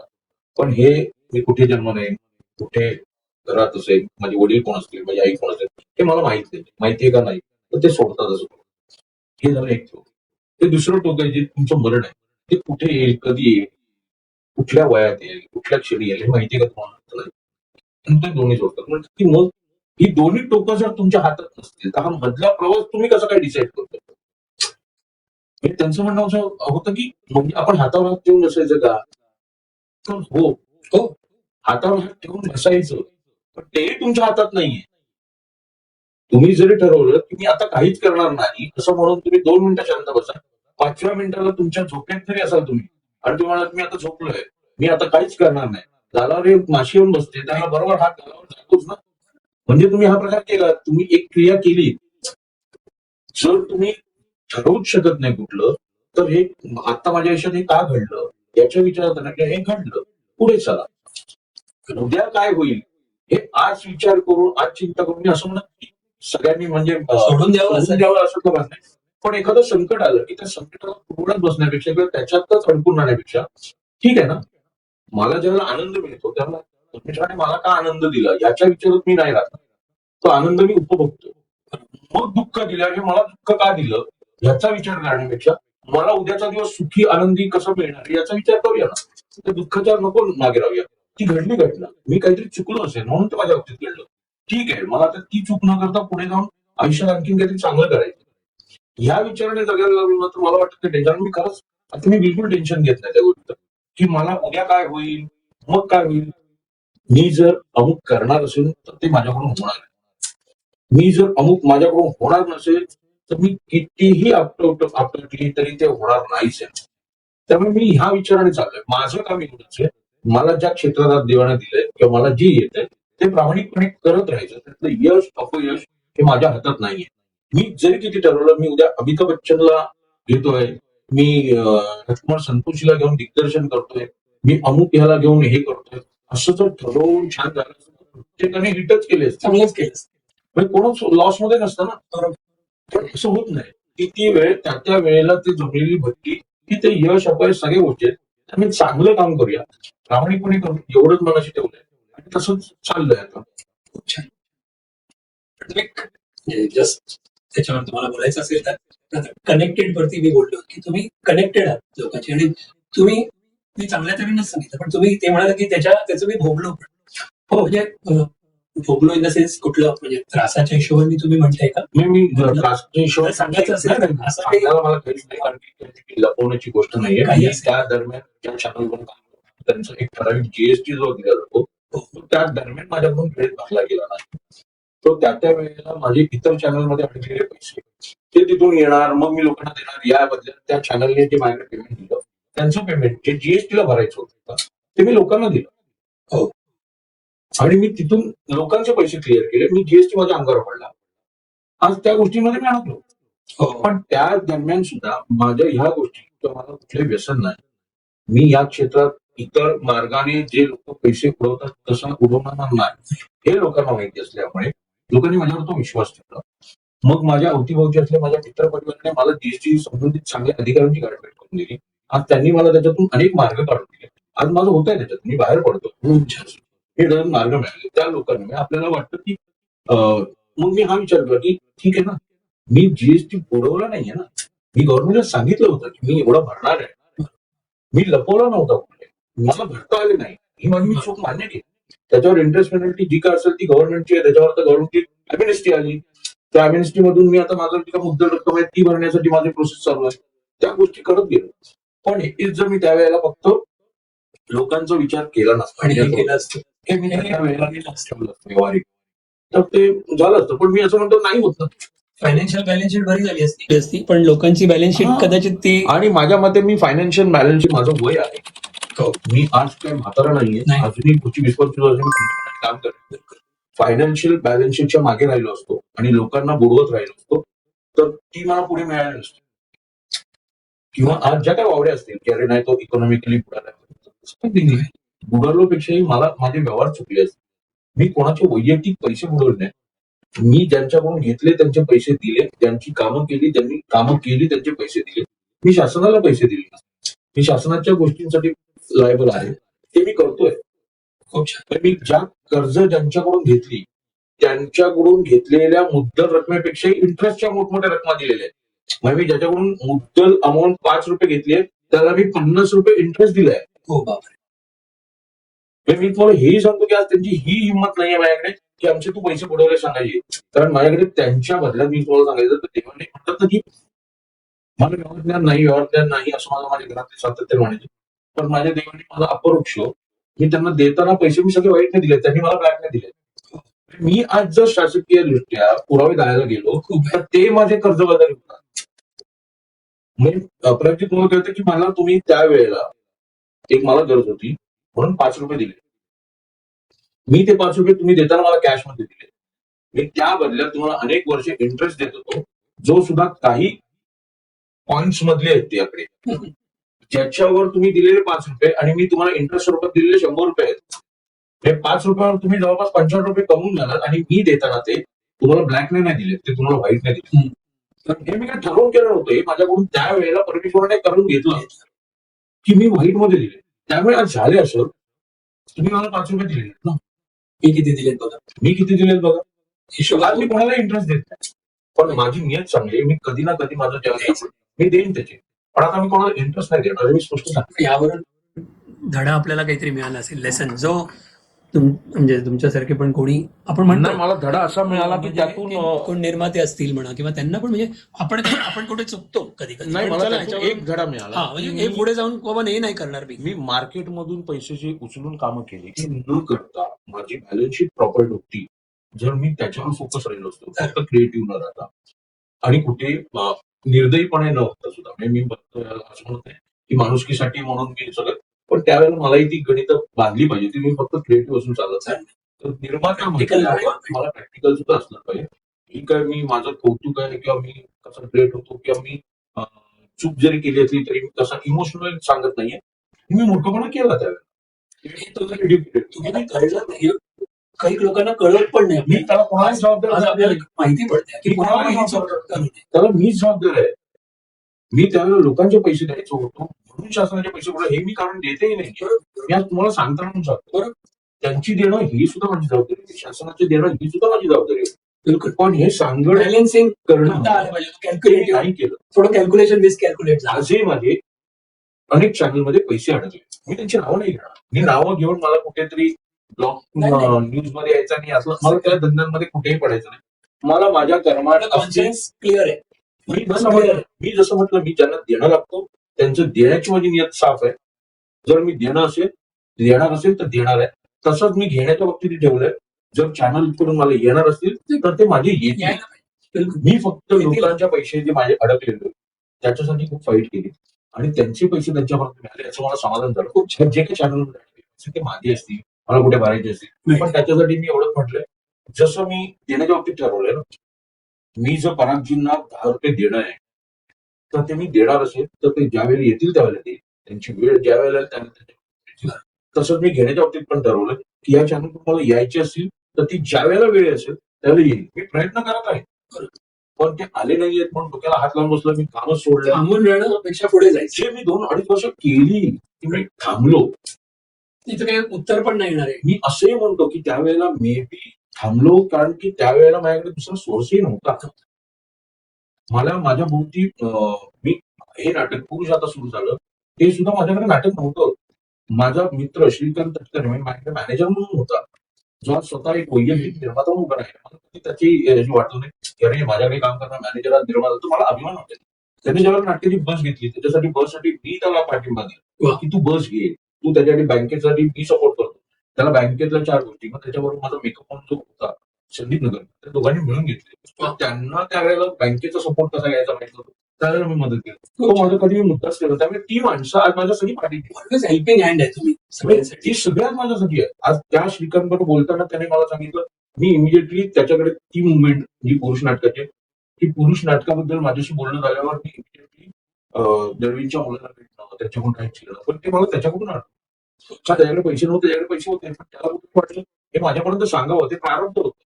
हे चांगले डीड्स आहेत ना तुमचे, कामं केलेली की म्हणून. त्याने मला सांगितलं. त्याच दरम्यान माझ्याकडे एक समथिंग छोटी रक्कम होती जी मी दळवींच्या मुलाला दिली, त्यांनी माझ्याकडे राहायचे.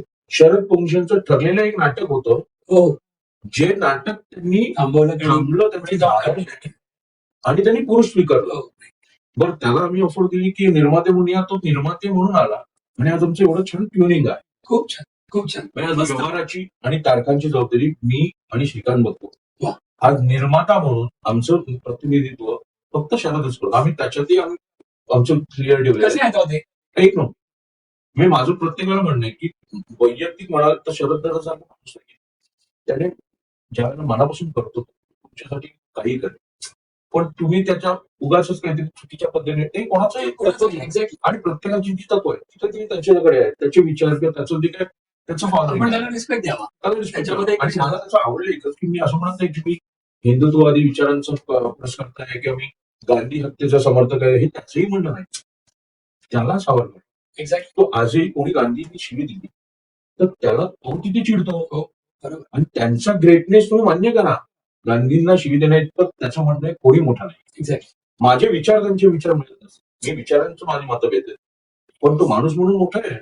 खूप त्याला त्यांचं बोलणे पण आहे. खरंच त्यांचं व्याख्यान पण असं खूप छान असतं. मग अशा माणसाला ज्या वेळेला फक्त एका अँगलमध्ये मी लोकांचंही म्हणणार नाही की तेही त्याच विचारांचे आहेत, की त्यांना त्यांच्या नॉलेज, त्यांच्या दृष्टिकोनातून ते बघत असतील. त्यामुळे मला त्याच्या विरोधात असणारी मंडळी सुद्धा माझी मित्र आहेत आणि त्याच्या विचारांना प्रेरित असलेली सुद्धा मंडळी माझ्या कनेक्टेड आहेत. त्यामुळे मी ते दोन्ही विचारांना घेऊन चालतो. खूप छान. आणि ज्या विषयातल्या मला गोष्टींचा मुद्दा पटत नाही त्यावेळेला कित्येक शब्दाशिवाय वैयक्तिक लेवलला आमच्या वादी होतात. पण अगदी. पण तोही कधी आवडून बसलेला नाही त्यामध्ये. की नाही रे, संतोषने माझी या मुद्द्यावर काढून ते दिलं. ओळखतात ना तुम्हाला म्हणून. आणि तो स्पष्ट होतं पण आमच्यात आहे, ती ट्रान्सपरन्सी आहे. तेवढं मोकळेपणाने तुम्ही एकमेकांशी बोलू शकता. आज पार्टनर म्हणून ज्या वेळेला आमच्यात क्लिअरन्स एवढा आहे की कित्येकदा आज आर्थिक अडचणीत मी असल्या आमच्या 3 पार्टनर्स मध्ये त्यांच्याकडून मला कित्येकदा पर्सेंटेज वाईज माझ्याकडे पैसे जास्त असतात. पण मी कधी त्यांच्यापासून लपवले नाहीत किंवा माझ्या श्रीकांतने आम्ही कधी शरदापासून शरदाला करणारी नाही. हो. पण आम्हाला माहितीये ना हे लपवून असं असं नाही. काय आहे. लॉंग टर्म मध्ये चालणार नाही. मी 50,000चा अधिक फायदा माझ्याकडे ठेवून किंवा त्याला आम्ही त्याच्यापासून लपवून त्याने काय होणार आहे. पण किती? तेच 50,000 रुपये ट्रान्सपरन्सीने त्याच्यासमोर ठेवले, आम्ही त्याच्यासमोर ताठ मानेने आम्ही त्याची प्रामाणिकपणे काम करतोय हे सांगण्यात जी मजा आहे ना ती खूप. आणि किती प्रोजेक्ट अशा होऊ शकते. ते होऊ शकतात. खरंच. आणि तो आज निर्धास्तपणे एक नट म्हणून विश्वास. ज्या वेळेला काम करतोय त्यावेळेला त्याला बॅकस्टेजचं टेन्शन नाही, कारण त्याला माहिती माझे 2 सहाय्यक माझ्या मागे आहेत जे मला आर्थिक दृष्ट्या सुद्धा मला क्लिअरन्स ठेवतात, ट्रान्सपरन्सी ठेवतात आणि एक मला एक्झिक्युशन लेवलला पण माझ्याशी काम करणार टीम आहे. बरोबर.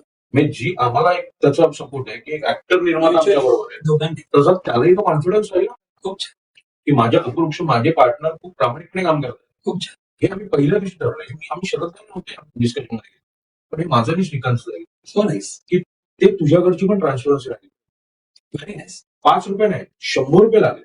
सांग, मला 100 रुपयाची गरज आहे. आपण त्याला सांगू की शरददा तुला 5 रुपयेच मिळते, 95 रुपये मी आता घेतो. पण मी त्याला ओळखतो. पण हिशोबामध्ये तरी आहे. पण ते हिशोबामध्ये त्याला क्लिअर पाहिजे की मी आता 5 घेतले, संतोषने 95 घेतले, पुढच्या वेळेला संतोषला 5 मिळणार आहे, मला 95 याची तरी जाणावी. तो त्यावेळेला पण 95 घेणार नाही मी सांगतो मला. तो मला त्यावेळेला पण सांगणार तू असं कर, एकदम 5 रुपये 50 घे. आता आम्ही घेतो जास्त, खूप छान. आता 25 घेतो, आम्ही 55 घेतो. खूप छान.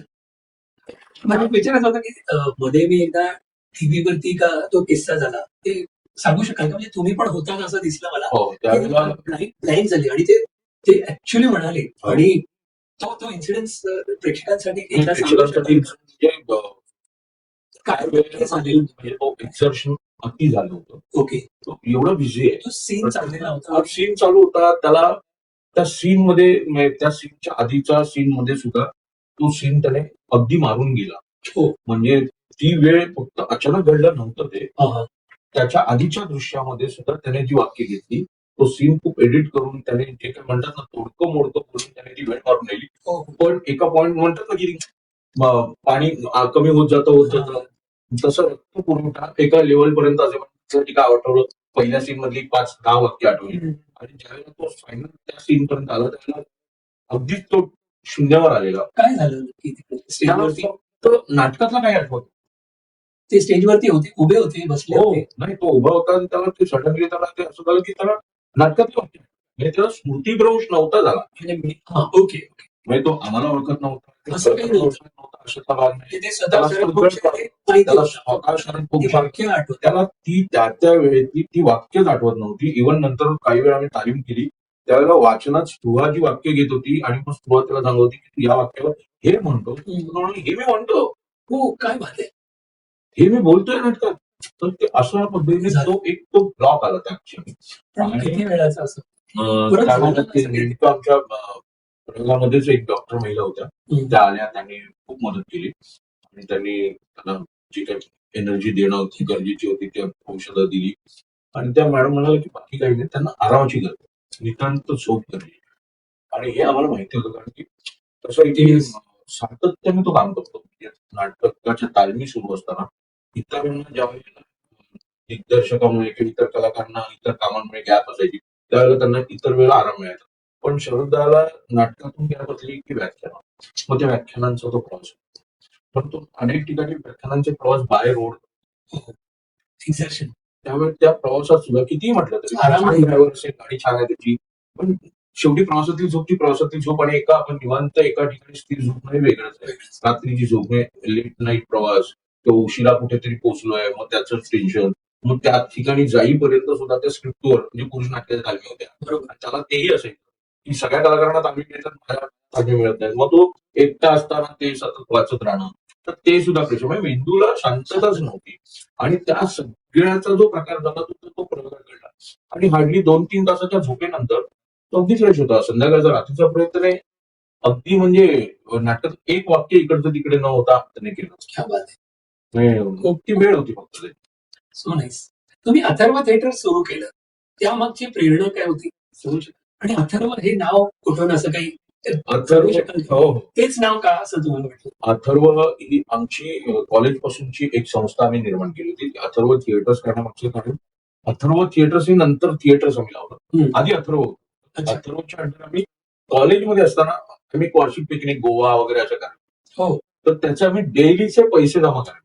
क्या बात आहे. म्हणजे कमीत कमी 10 रुपये असे प्रत्येकाचं कॉन्ट्रीब्युशन म्हणून करायचं कारण की वर्षाच्या अखेरीला अचानक आपल्याकडे पैसे आपण बजेट ठरवतो ते होत नाही म्हणून रोजचं आम्ही कॉन्ट्रीब्युशन काढायचो की 10 रुपये किंवा कमीत कमी 10 रुपये त्याच्यापेक्षा तुला मला वाटतं माझ्यात 50 रुपये जमा तो 50 रुपये टाकतो ते तुमच्याच नावावर असतं. अच्छा म्हणजे ते काय ग्रुपच्या नाही परत मेसेकर यांनी एवढे त्यांनी किती जमले त्यांचे ओव्हरऑल त्यांचे एवढे जमले तर मग त्यावेळेचा बेनिफिट काय की ज्याच्याकडून जास्त जमलेले आहेत तो मित्र आम्हाला त्यावेळेला एखादा आमच्यातले सगळे कामगार बजेट असेल फक्त पर हेड समजा एक 3,000 रुपये पण माझे वर्षा अखेरीपर्यंत पूर्ण 1,000-2,000 रुपये जमले 1,000 रुपये माझं कॉन्ट्रीब्युशन तुझी परिस्थिती आहे पण अचानक तुझ्याकडे 1,000 रुपये मागितले तर तू कुठे आणणार तिथून पण आपण हे 1,000 रुपये तुझे जमलेले मी कुठून तरी घेणार मी तुला देईन आता तू तर त्याला एक सपोर्ट व्हायचा म्हणून मित्रांसाठी मदतीसाठी केलेली ती कल्पना होती म्हणून ते कलेक्शन आयडिया आम्ही केलेलं ते आणि त्याच्यात सगळेच होतं अभिपासून सगळे आम्ही जमा केलेले पैसे होते आणि याचं महत्वाचं म्हणजे वाईट एवढंच गोष्ट वाटलं ही अथर्व संकल्पना ज्या गोष्टीसाठी केली तर ती होती सहल. हो पण त्या सहलीला जी अथर्व आम्ही सुरुवात केली ते अभिजित मी श्रीकांत सावंत म्हणून अभिजित त्या पिकनिकला नव्हता आणि तिथे आमच्या दोघांचे वाद झाले होते. पिकनिकला तो आला नाही म्हणून मी त्याच्याबरोबर बोलायचं बंद केलं जवळपास 1.5-2 वर्ष आम्ही बोलत नव्हतो कॉलेजमध्ये. ऐक ना. आणि मी कॉन्फिडेंटली अभिजित बद्दल म्हटलं की नाही अभि येणार, मी ठरवलंय, आपण एवढं ठरवलंय, वर्षभर आपण प्लॅनिंग केलंय, आणि तो आला नव्हता. आणि जे त्याने कारण दिलेलं ते नंतर मला कळलं की कारणामुळे पण तो तिकडे गेलाच नव्हता, तो घरीच होता. आम्ही पिकनिक केली, पण त्यावेळेला त्या गोष्टीमुळे तो आला नाही, तर ते एक मन झालेलं. मग ते अथर्व आम्ही सगळ्यांनी बंद केलं. ओके. तर मग मला त्यावेळेला ज्यावेळेला आम्ही पुन्हा सुरू करायला म्हटलं की आपण अथर्व नाव घेऊ. तो म्हणाले, हा आपलंच नाव आहे, अथर्व देऊया. म्हटलं ठीक आहे. मग तोही होता माझ्या बरोबर, ओके. मी त्याच्यात होतो. म्हणून ते अथर्व सुद्धा, ते नाव आमचं कॉलेजच्या ग्रुपचं नाव होतं. अरे वा. आणि त्याला थिएटर्सही जॉईन केलं होतं. ओके. म्हणजे ती कलेक्शनची जी भावना होती ती प्रेरणा होती हा, ती सुरुवातीला. ती प्रेरणा होती. गरज म्हणा काही म्हणा, आणि आणि ती आयडिया पण चांगली होती. हो, पण त्या नावाला बहुतेक तसंच असावं, कारण की त्या नावाने ज्यावेळेला निर्मिती केली त्यावेळेला सगळ्यांनीच त्याला मदत पण केली त्या प्रोडक्शनला. हो ना. खरं तसंच होतं. मग तसं सगळ्यांचे हात राजेश्री मावशी असू दे, सागरची आई असू दे, वेगवेगळ्या रूपात. अजी काका असू दे, माझे बाबा असू दे, किंवा अनेक इतर मित्र असू दे, सगळ्यांनीच त्या अथर्व थिएटर्सला मोठं केलं. खूप त्याचा करता कविता एकटा मी किंवा अभिजित किंवा राजेश्री मावशी नाही, तर आम्ही सगळेच होतो. खूप छान, खूप छान. आपल्या आयुष्यातील सर्वात मोठी संघर्षाची वेळ कोणती होती असं जर म्हटलं तर, विचारलं तर हे आता सांगितलेलं हेच असेल का आणखीन कुठलं? हे फायनान्शियली संघर्ष म्हणजे तुम्ही म्हणताप्रमाणे संघर्षाची संघर्ष तर खरंच काळ हा होता. आणि याच्या पूर्वी सुद्धा माझ्या आयुष्यात 2 वेळा अशा घटना घडलेल्या. तर हा अशा पद्धतीचा. आणि नाट्य क्षेत्रात काम करत असताना एक मधला पिरियड होता, ज्या वेळेला सुधीर भट एक्सपायर झाले. हम्म. सुधीर भट आपण येणार होते तिथे, म्हणजे त्यांच्याशी कसा संबंध आला पण तर तेव्हा सुद्धा माझी ना खूप अशी नाटकं चालू होती, खूप नाटकं, म्हणजे माझी 8 नाटकं ऍट अ टाइम चालू होती. काय बात आहे. 8 नाटकं ऍट अ टाइम म्हणजे आठवतात कुठली 2-4? एक डावपटाचं सुरू होतं, चेहरा फेरी सुरू होतं, जागमोहन पॅरेड सुरू होतं, नवगडी नवराज्य सुरू होतं. सगळे मस्त मी पाहिले. हा, तर ती होती. आणि त्याच्याबरोबर अशी नाटकं होती की जी नव्हती झाली, मी नाव मुद्दाम घेणार, पण म्हणजे यातली 3 नाटकं माझी चांगलं बुकिंग देणारी होती, पण उर्वरित 5 नाटकं ही सगळं बुकिंग देऊन जाणार होती. त्या गणितात मी पडलो नाही, आणि त्याच्यामध्ये कधी माझ्या कर्जाचे डोंगर नंबर वाढत गेले हे मला कळलं नाही. पण ते मला रिअलाइज झालं सुधीर भट गेले, आणि त्यांचं मला खूप शक्य होतं. म्हणजे रोज माझा आणि त्यांचा फोन असायचा. आणि त्यांनी सुद्धा बरेच नाटका क्षेत्रात काम करताना खूप स्ट्रॅटेजिक व्यवहार, म्हणजे फसलेले व्यवहार म्हणा किंवा चुकीची गणित ठरली असेल, याच्यातनं त्यांनी मला जाताना खूप सांगितलं की तू ना चूक करतोस, तू माझ्यासारखा करायला नको.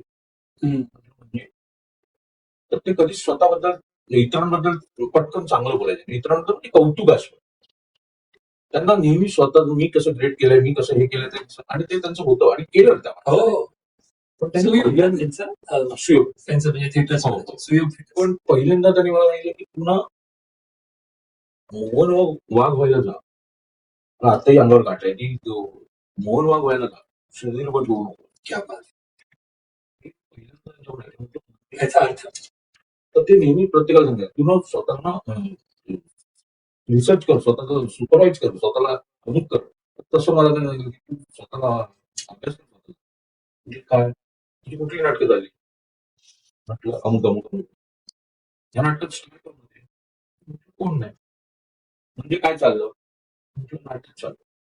मग तू हे लक्षात ठेव, मोहन वाघांची नाटकं चालली, मोहन वाघांनी स्टार नाही घडवले, मोहन वाघांनी नाटकं, खूप मोठा level. नाटकातून कलाकार घडवले. मी कलाकारांच्या जीवन नाटकं केली, असं माझं जे झालं ना ते तुझं व्हायला देऊ नको.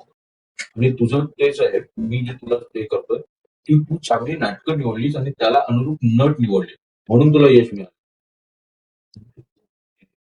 आणि आता हा जो सगळं केलाच ना तो आठव, का होत नाही. खूप नाटकं करून उपयोग काय नसतो. 40 नाटकं केलेले कोण आठवत नाही, पण 4 नाटकं कर, चांगली कर, नंबर आणि नाही. पैसे कमव. हो. मला एवढं म्हणायला लागतं की म्हणजे मी बाबांच्या स्थानिक माझ्या मनात, कारण की इंडस्ट्रीमध्ये जवळपास मी पप्पा पप्पा पण म्हणायचं. आणि सगळ्या इंडस्ट्रीला माहिती होतं नाट्य क्षेत्रात की संतोष काणेकर आणि आणखीन एक आमचा निर्माता मित्र, म्हणजे आता नाव नाही घेणार, पण तो आणि मी सतत बसलेलं असायचो त्यांच्याकडे संध्याकाळी, आणि त्यांच्याकडून तारकांची कुठे राहायचे? ते राहायचं माहीमला, पण ऑफिस नंतर शिवाजी मंदिरला. ओके. तर शिवाजी मंदिरला संध्याकाळी 6 वाजले की मी हजर असायचो त्यांच्यासोबत. तर त्यामुळे ते एक माझं वेगळं रील्स होतं. त्यांनी त्या क्षणी बोलल्यानंतर मला असं होतं की हो, आता आपलं खूप कर्जाचे डोंगर झाले आणि थांबलो. म्हटलं आता हे उतरल्याशिवाय आपण यातून बाहेर पडायचं. खरंच. मग त्या दरम्यान ना मी अशाच चुका, आणि आपल्याला होतं ना की यार मी खूप चुकीची गोष्टी केलेल्या. पाठी बघितलं की असं की असं हा होतं. मी मला मला कळत नव्हतं काय करू आणि काय नाही. आणि ज्या क्षणी पैसा होता त्याची अक्कल नव्हती, आणि जेव्हा अक्कल आली त्याला पैसा नव्हता. तर म्हटलं संपवूया. म्हणजे मी या स्टेजपर्यंत पण गेलो. काय म्हणतो? हो, संपव या स्टेजपर्यंत जाऊन आलेलो होतो की सगळ्यांचा त्रास मोकळा होईल. आणि मला हे माहिती होतं माझ्या जीवावर काहीच नाही, पण माझ्यामुळे इतरांच्या जीवाला खूप त्रास होतो. या स्टेजला मी जाऊन आलेलो. तर म्हटलं माझ्यावर जबाबदारी, म्हणजे मी आजही सांगतो, माझी बायको चांगली कमावणारी होती, आहे होती. माझे वडील आजही कमवते आहेत. छान मुलगा आहे जो म्हणजे परमेश्वर देणे हात पाय स्त्रीने व्यवस्थित आहे. त्यामुळे मला तसं काही नव्हतं, हे माझ्यावर डिपेंडेबल आहे, ते त्यांचं जाऊ शकतात. पण माझ्या गोष्टींचं टेन्शन घेऊन ते खूप त्रासामध्ये जाऊ शकतात, की मला जाम जाणीव होती. म्हटलं हे संपवूया. आणि या मुवमेंटला मी गेलेलो, आणि माझी मोठी बहीण त्या दरम्यान, माझी फॅमिलीच माझ्यासोबत होती. त्यांना मी सगळ्या गोष्टी क्लिअर केल्या, किती कर्ज आहे, काय आहे. त्याला बाबांनी स्वतःची एक त्यावेळेची मोठी जमवलेली जमीन जी होती, मी आतापर्यंत काय गेलो की त्यांनी स्वखुशीने, म्हणजे तुझं कर्ज उतरवण्यासाठी तू ते विक, तुझ्या नावावर आहे ना तू विक. आणि त्यातलं एक काही पोर्शन विकून मी ती त्यावेळेचं कर्ज नील केलेलं. पण त्याच्या आधी जी कंडिशन आहे माझी, तुम्ही अशा मोमेंटला होता, माझ्या बहिणीने सपोर्ट केला मला.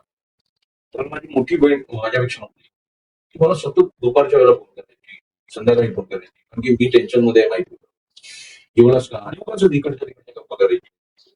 तर असा निर्णय झालेला असताना एकदा, माहित नाही, मे बी तिला फोनवर प्रिमायसेसचा अंदाज आला की काय माहिती, मी कधी ट्रेनने प्रवास करायचा नाही, गाडी होतीच माझ्याकडे सातत्याने, बाईक तिला सडनली जाणवलं की आता कुठे आणि कशातरी चाललाय.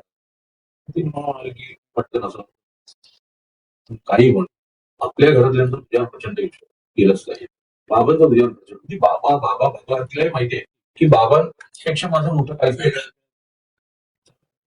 आई नंतर आता त्यांना जर कोण असेल ना, तर तू आहेस, लक्षात ठेव, हे सतत. आणि कपिशसाठी तू हिरोच आहेस, हे ती सगळं बोलायला लागली. पण शैला अशी बायको मिळणं या कंडिशन मध्ये सुद्धा पाठी उभी राहणं. आणि ती मग म्हणाली, आणि माझं नको, बहिणी म्हणून सुद्धा मोठी ताई हवी. आणि तो बाबांनी तुला जमिनीचं सांगितलं, ते आहे. तर ताईने कधी हक्काचा विचार नाही केला. आणि असं सगळ्या गोष्टी म्हटलं होऊया. का का विचार करतोय की माझ्याकडे आयुष्यात काही नाही, की मी काहीच करत नाही? मी फक्त पैशाचा विचाराने चुकलो असेल ना, तर माझ्या एवढा आजही श्रीमंत माणूस कोण नाही. बरोबर. वडील आहेत माझ्याकडे जाऊन, ते मला आजही सपोर्ट करू, बायको आहे, मुलगा आहे, माझ्या बहिणी आहेत अशा की ज्यांच्या समोर लाख रुपये पडलेले असतात, त्यांना लाख रुपये नाही, पण भावाचं समाधान आणि भावाचं मानसिक स्वास्थ्य महत्वाचं वाटतंय. त्या बहिणी असताना मी असा निर्णय का घेतोय, त्यांच्यावर अविश्वास दाखवणार. आणि मी जो निर्णय घ्यायला गेलो, मी तिथून परत आलो फक्त ते तिच्या एका कॉलमुळे. मी आज जो काही तुमच्या समोर बसलोय त्याच्यामुळे. असतात क्या बात. बापरे. पण ती बहीण कुठे आहे? मुंबईत आहे. बहिणीनं काय सांगायचं? नाही, बहिणींना काय सांगायचं, आठवण बहिणी.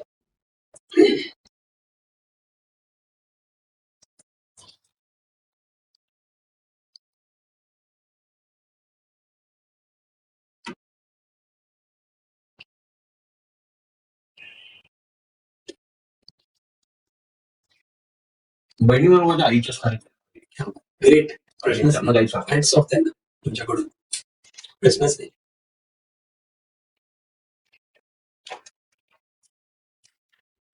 ओके ओके चालेल.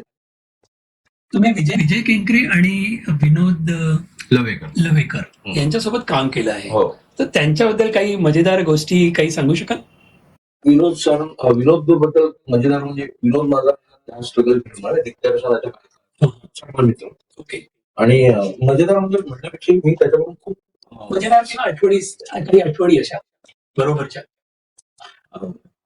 आठवणी अशी गमतीशीर. म्हणजे विनोदला खूप सवय होती, तो नांदेडहून आलेला होता, त्याचा एक ग्रामीण भाग होता.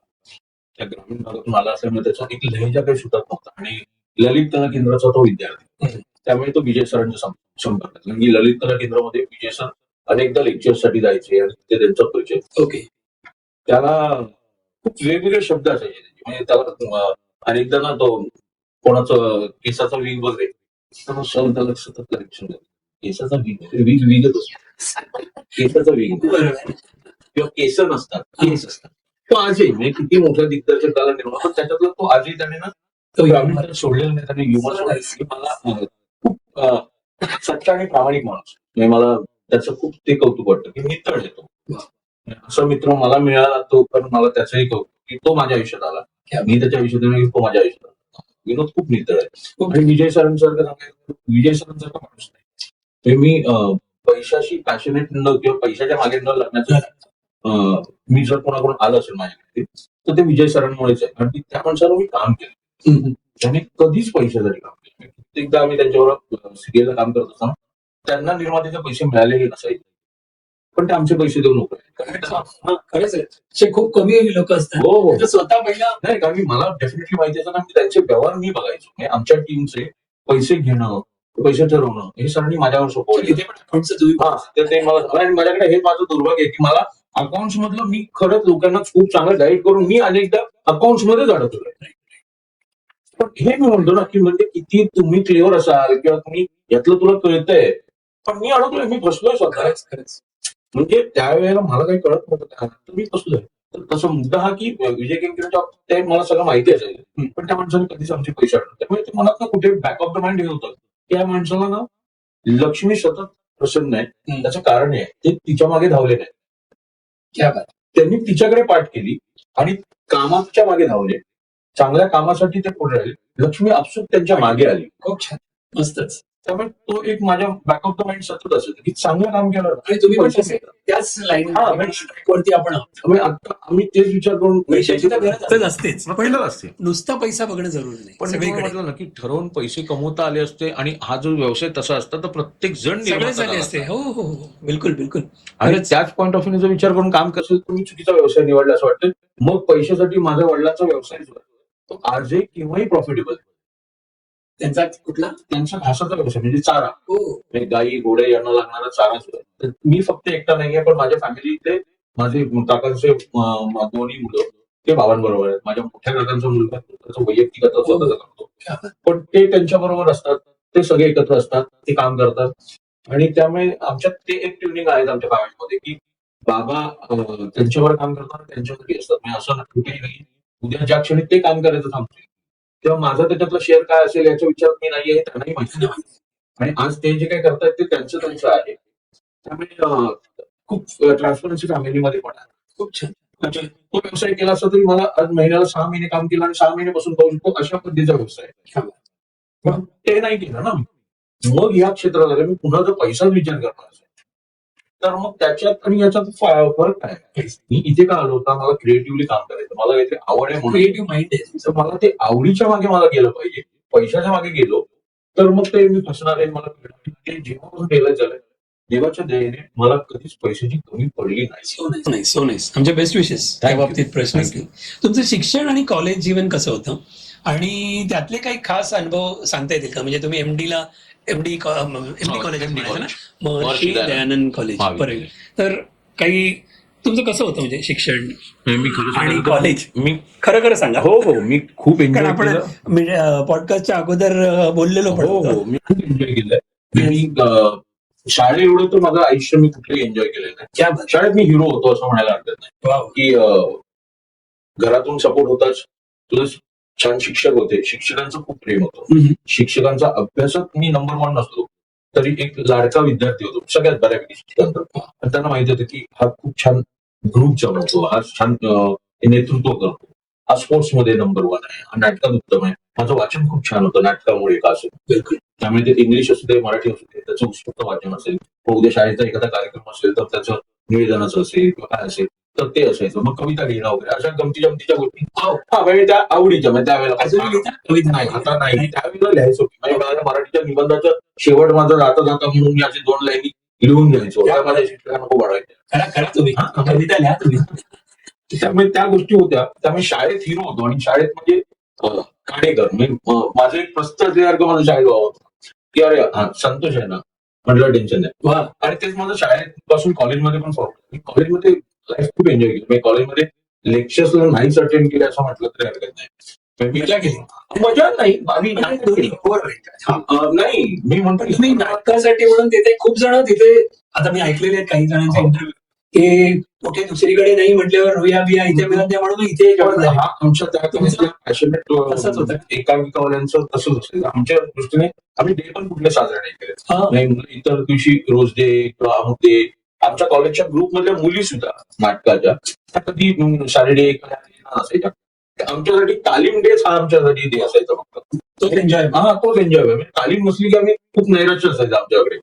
मग त्यावेळेला लेक्चरला आणि त्यामुळे व्हायचं असं की लेक्चरला वगैरे बसलो ना मी कधी तर सगळ्यांचे मान असायचं की आज कसं काय? कोण आहे नाही, हा कोण आहे ओळखलंच नाही ओळखच नाही. नवीन कोणतरी आहे. हा परीक्षेला सगळ्या मुलांना सगळे शिक्षक ओळखायचे पण मी बसलो की माझं कन्फर्म हॉल तिकीट चेक व्हायचं कारण त्यांच्यासाठी मी नवीन चेहरा असायचो.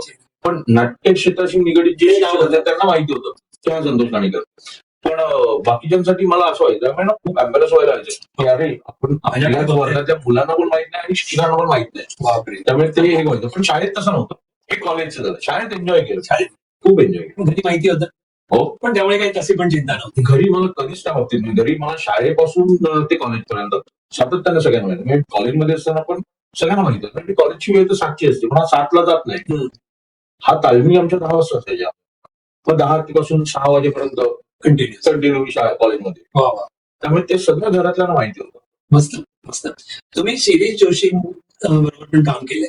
तुम्ही म्हणाल ते तुम्हाला सिनियर होते तर त्यांची काही मदत किंवा कशी काही झाली शिकण्यासाठी किंवा त्यांच्याकडून काही देवाणघेवाण काही आठवणी असतील तर एखादी शिरीष एवढा सिनियर आहे एक्सपिरियन्स त्याचा की ते नक्की काय करत होते म्हणजे ते बँकेमध्ये कामात होतं. तो बँकेत होता. कारण माझं एकदा बोलणं झालेलं तो तुझ्या अजित देवल आहे ना अजित देवलचा अजित देवल आमचा मित्र. खूप 25 वर्षापासून म्हणजे ओळख ना पण त्यांनी ओळख करते मी फोनवरतीच बोललो त्यांच्याशी शिरीष त्यांच्याशी पण नंतर काही बोलणं झालं नाही.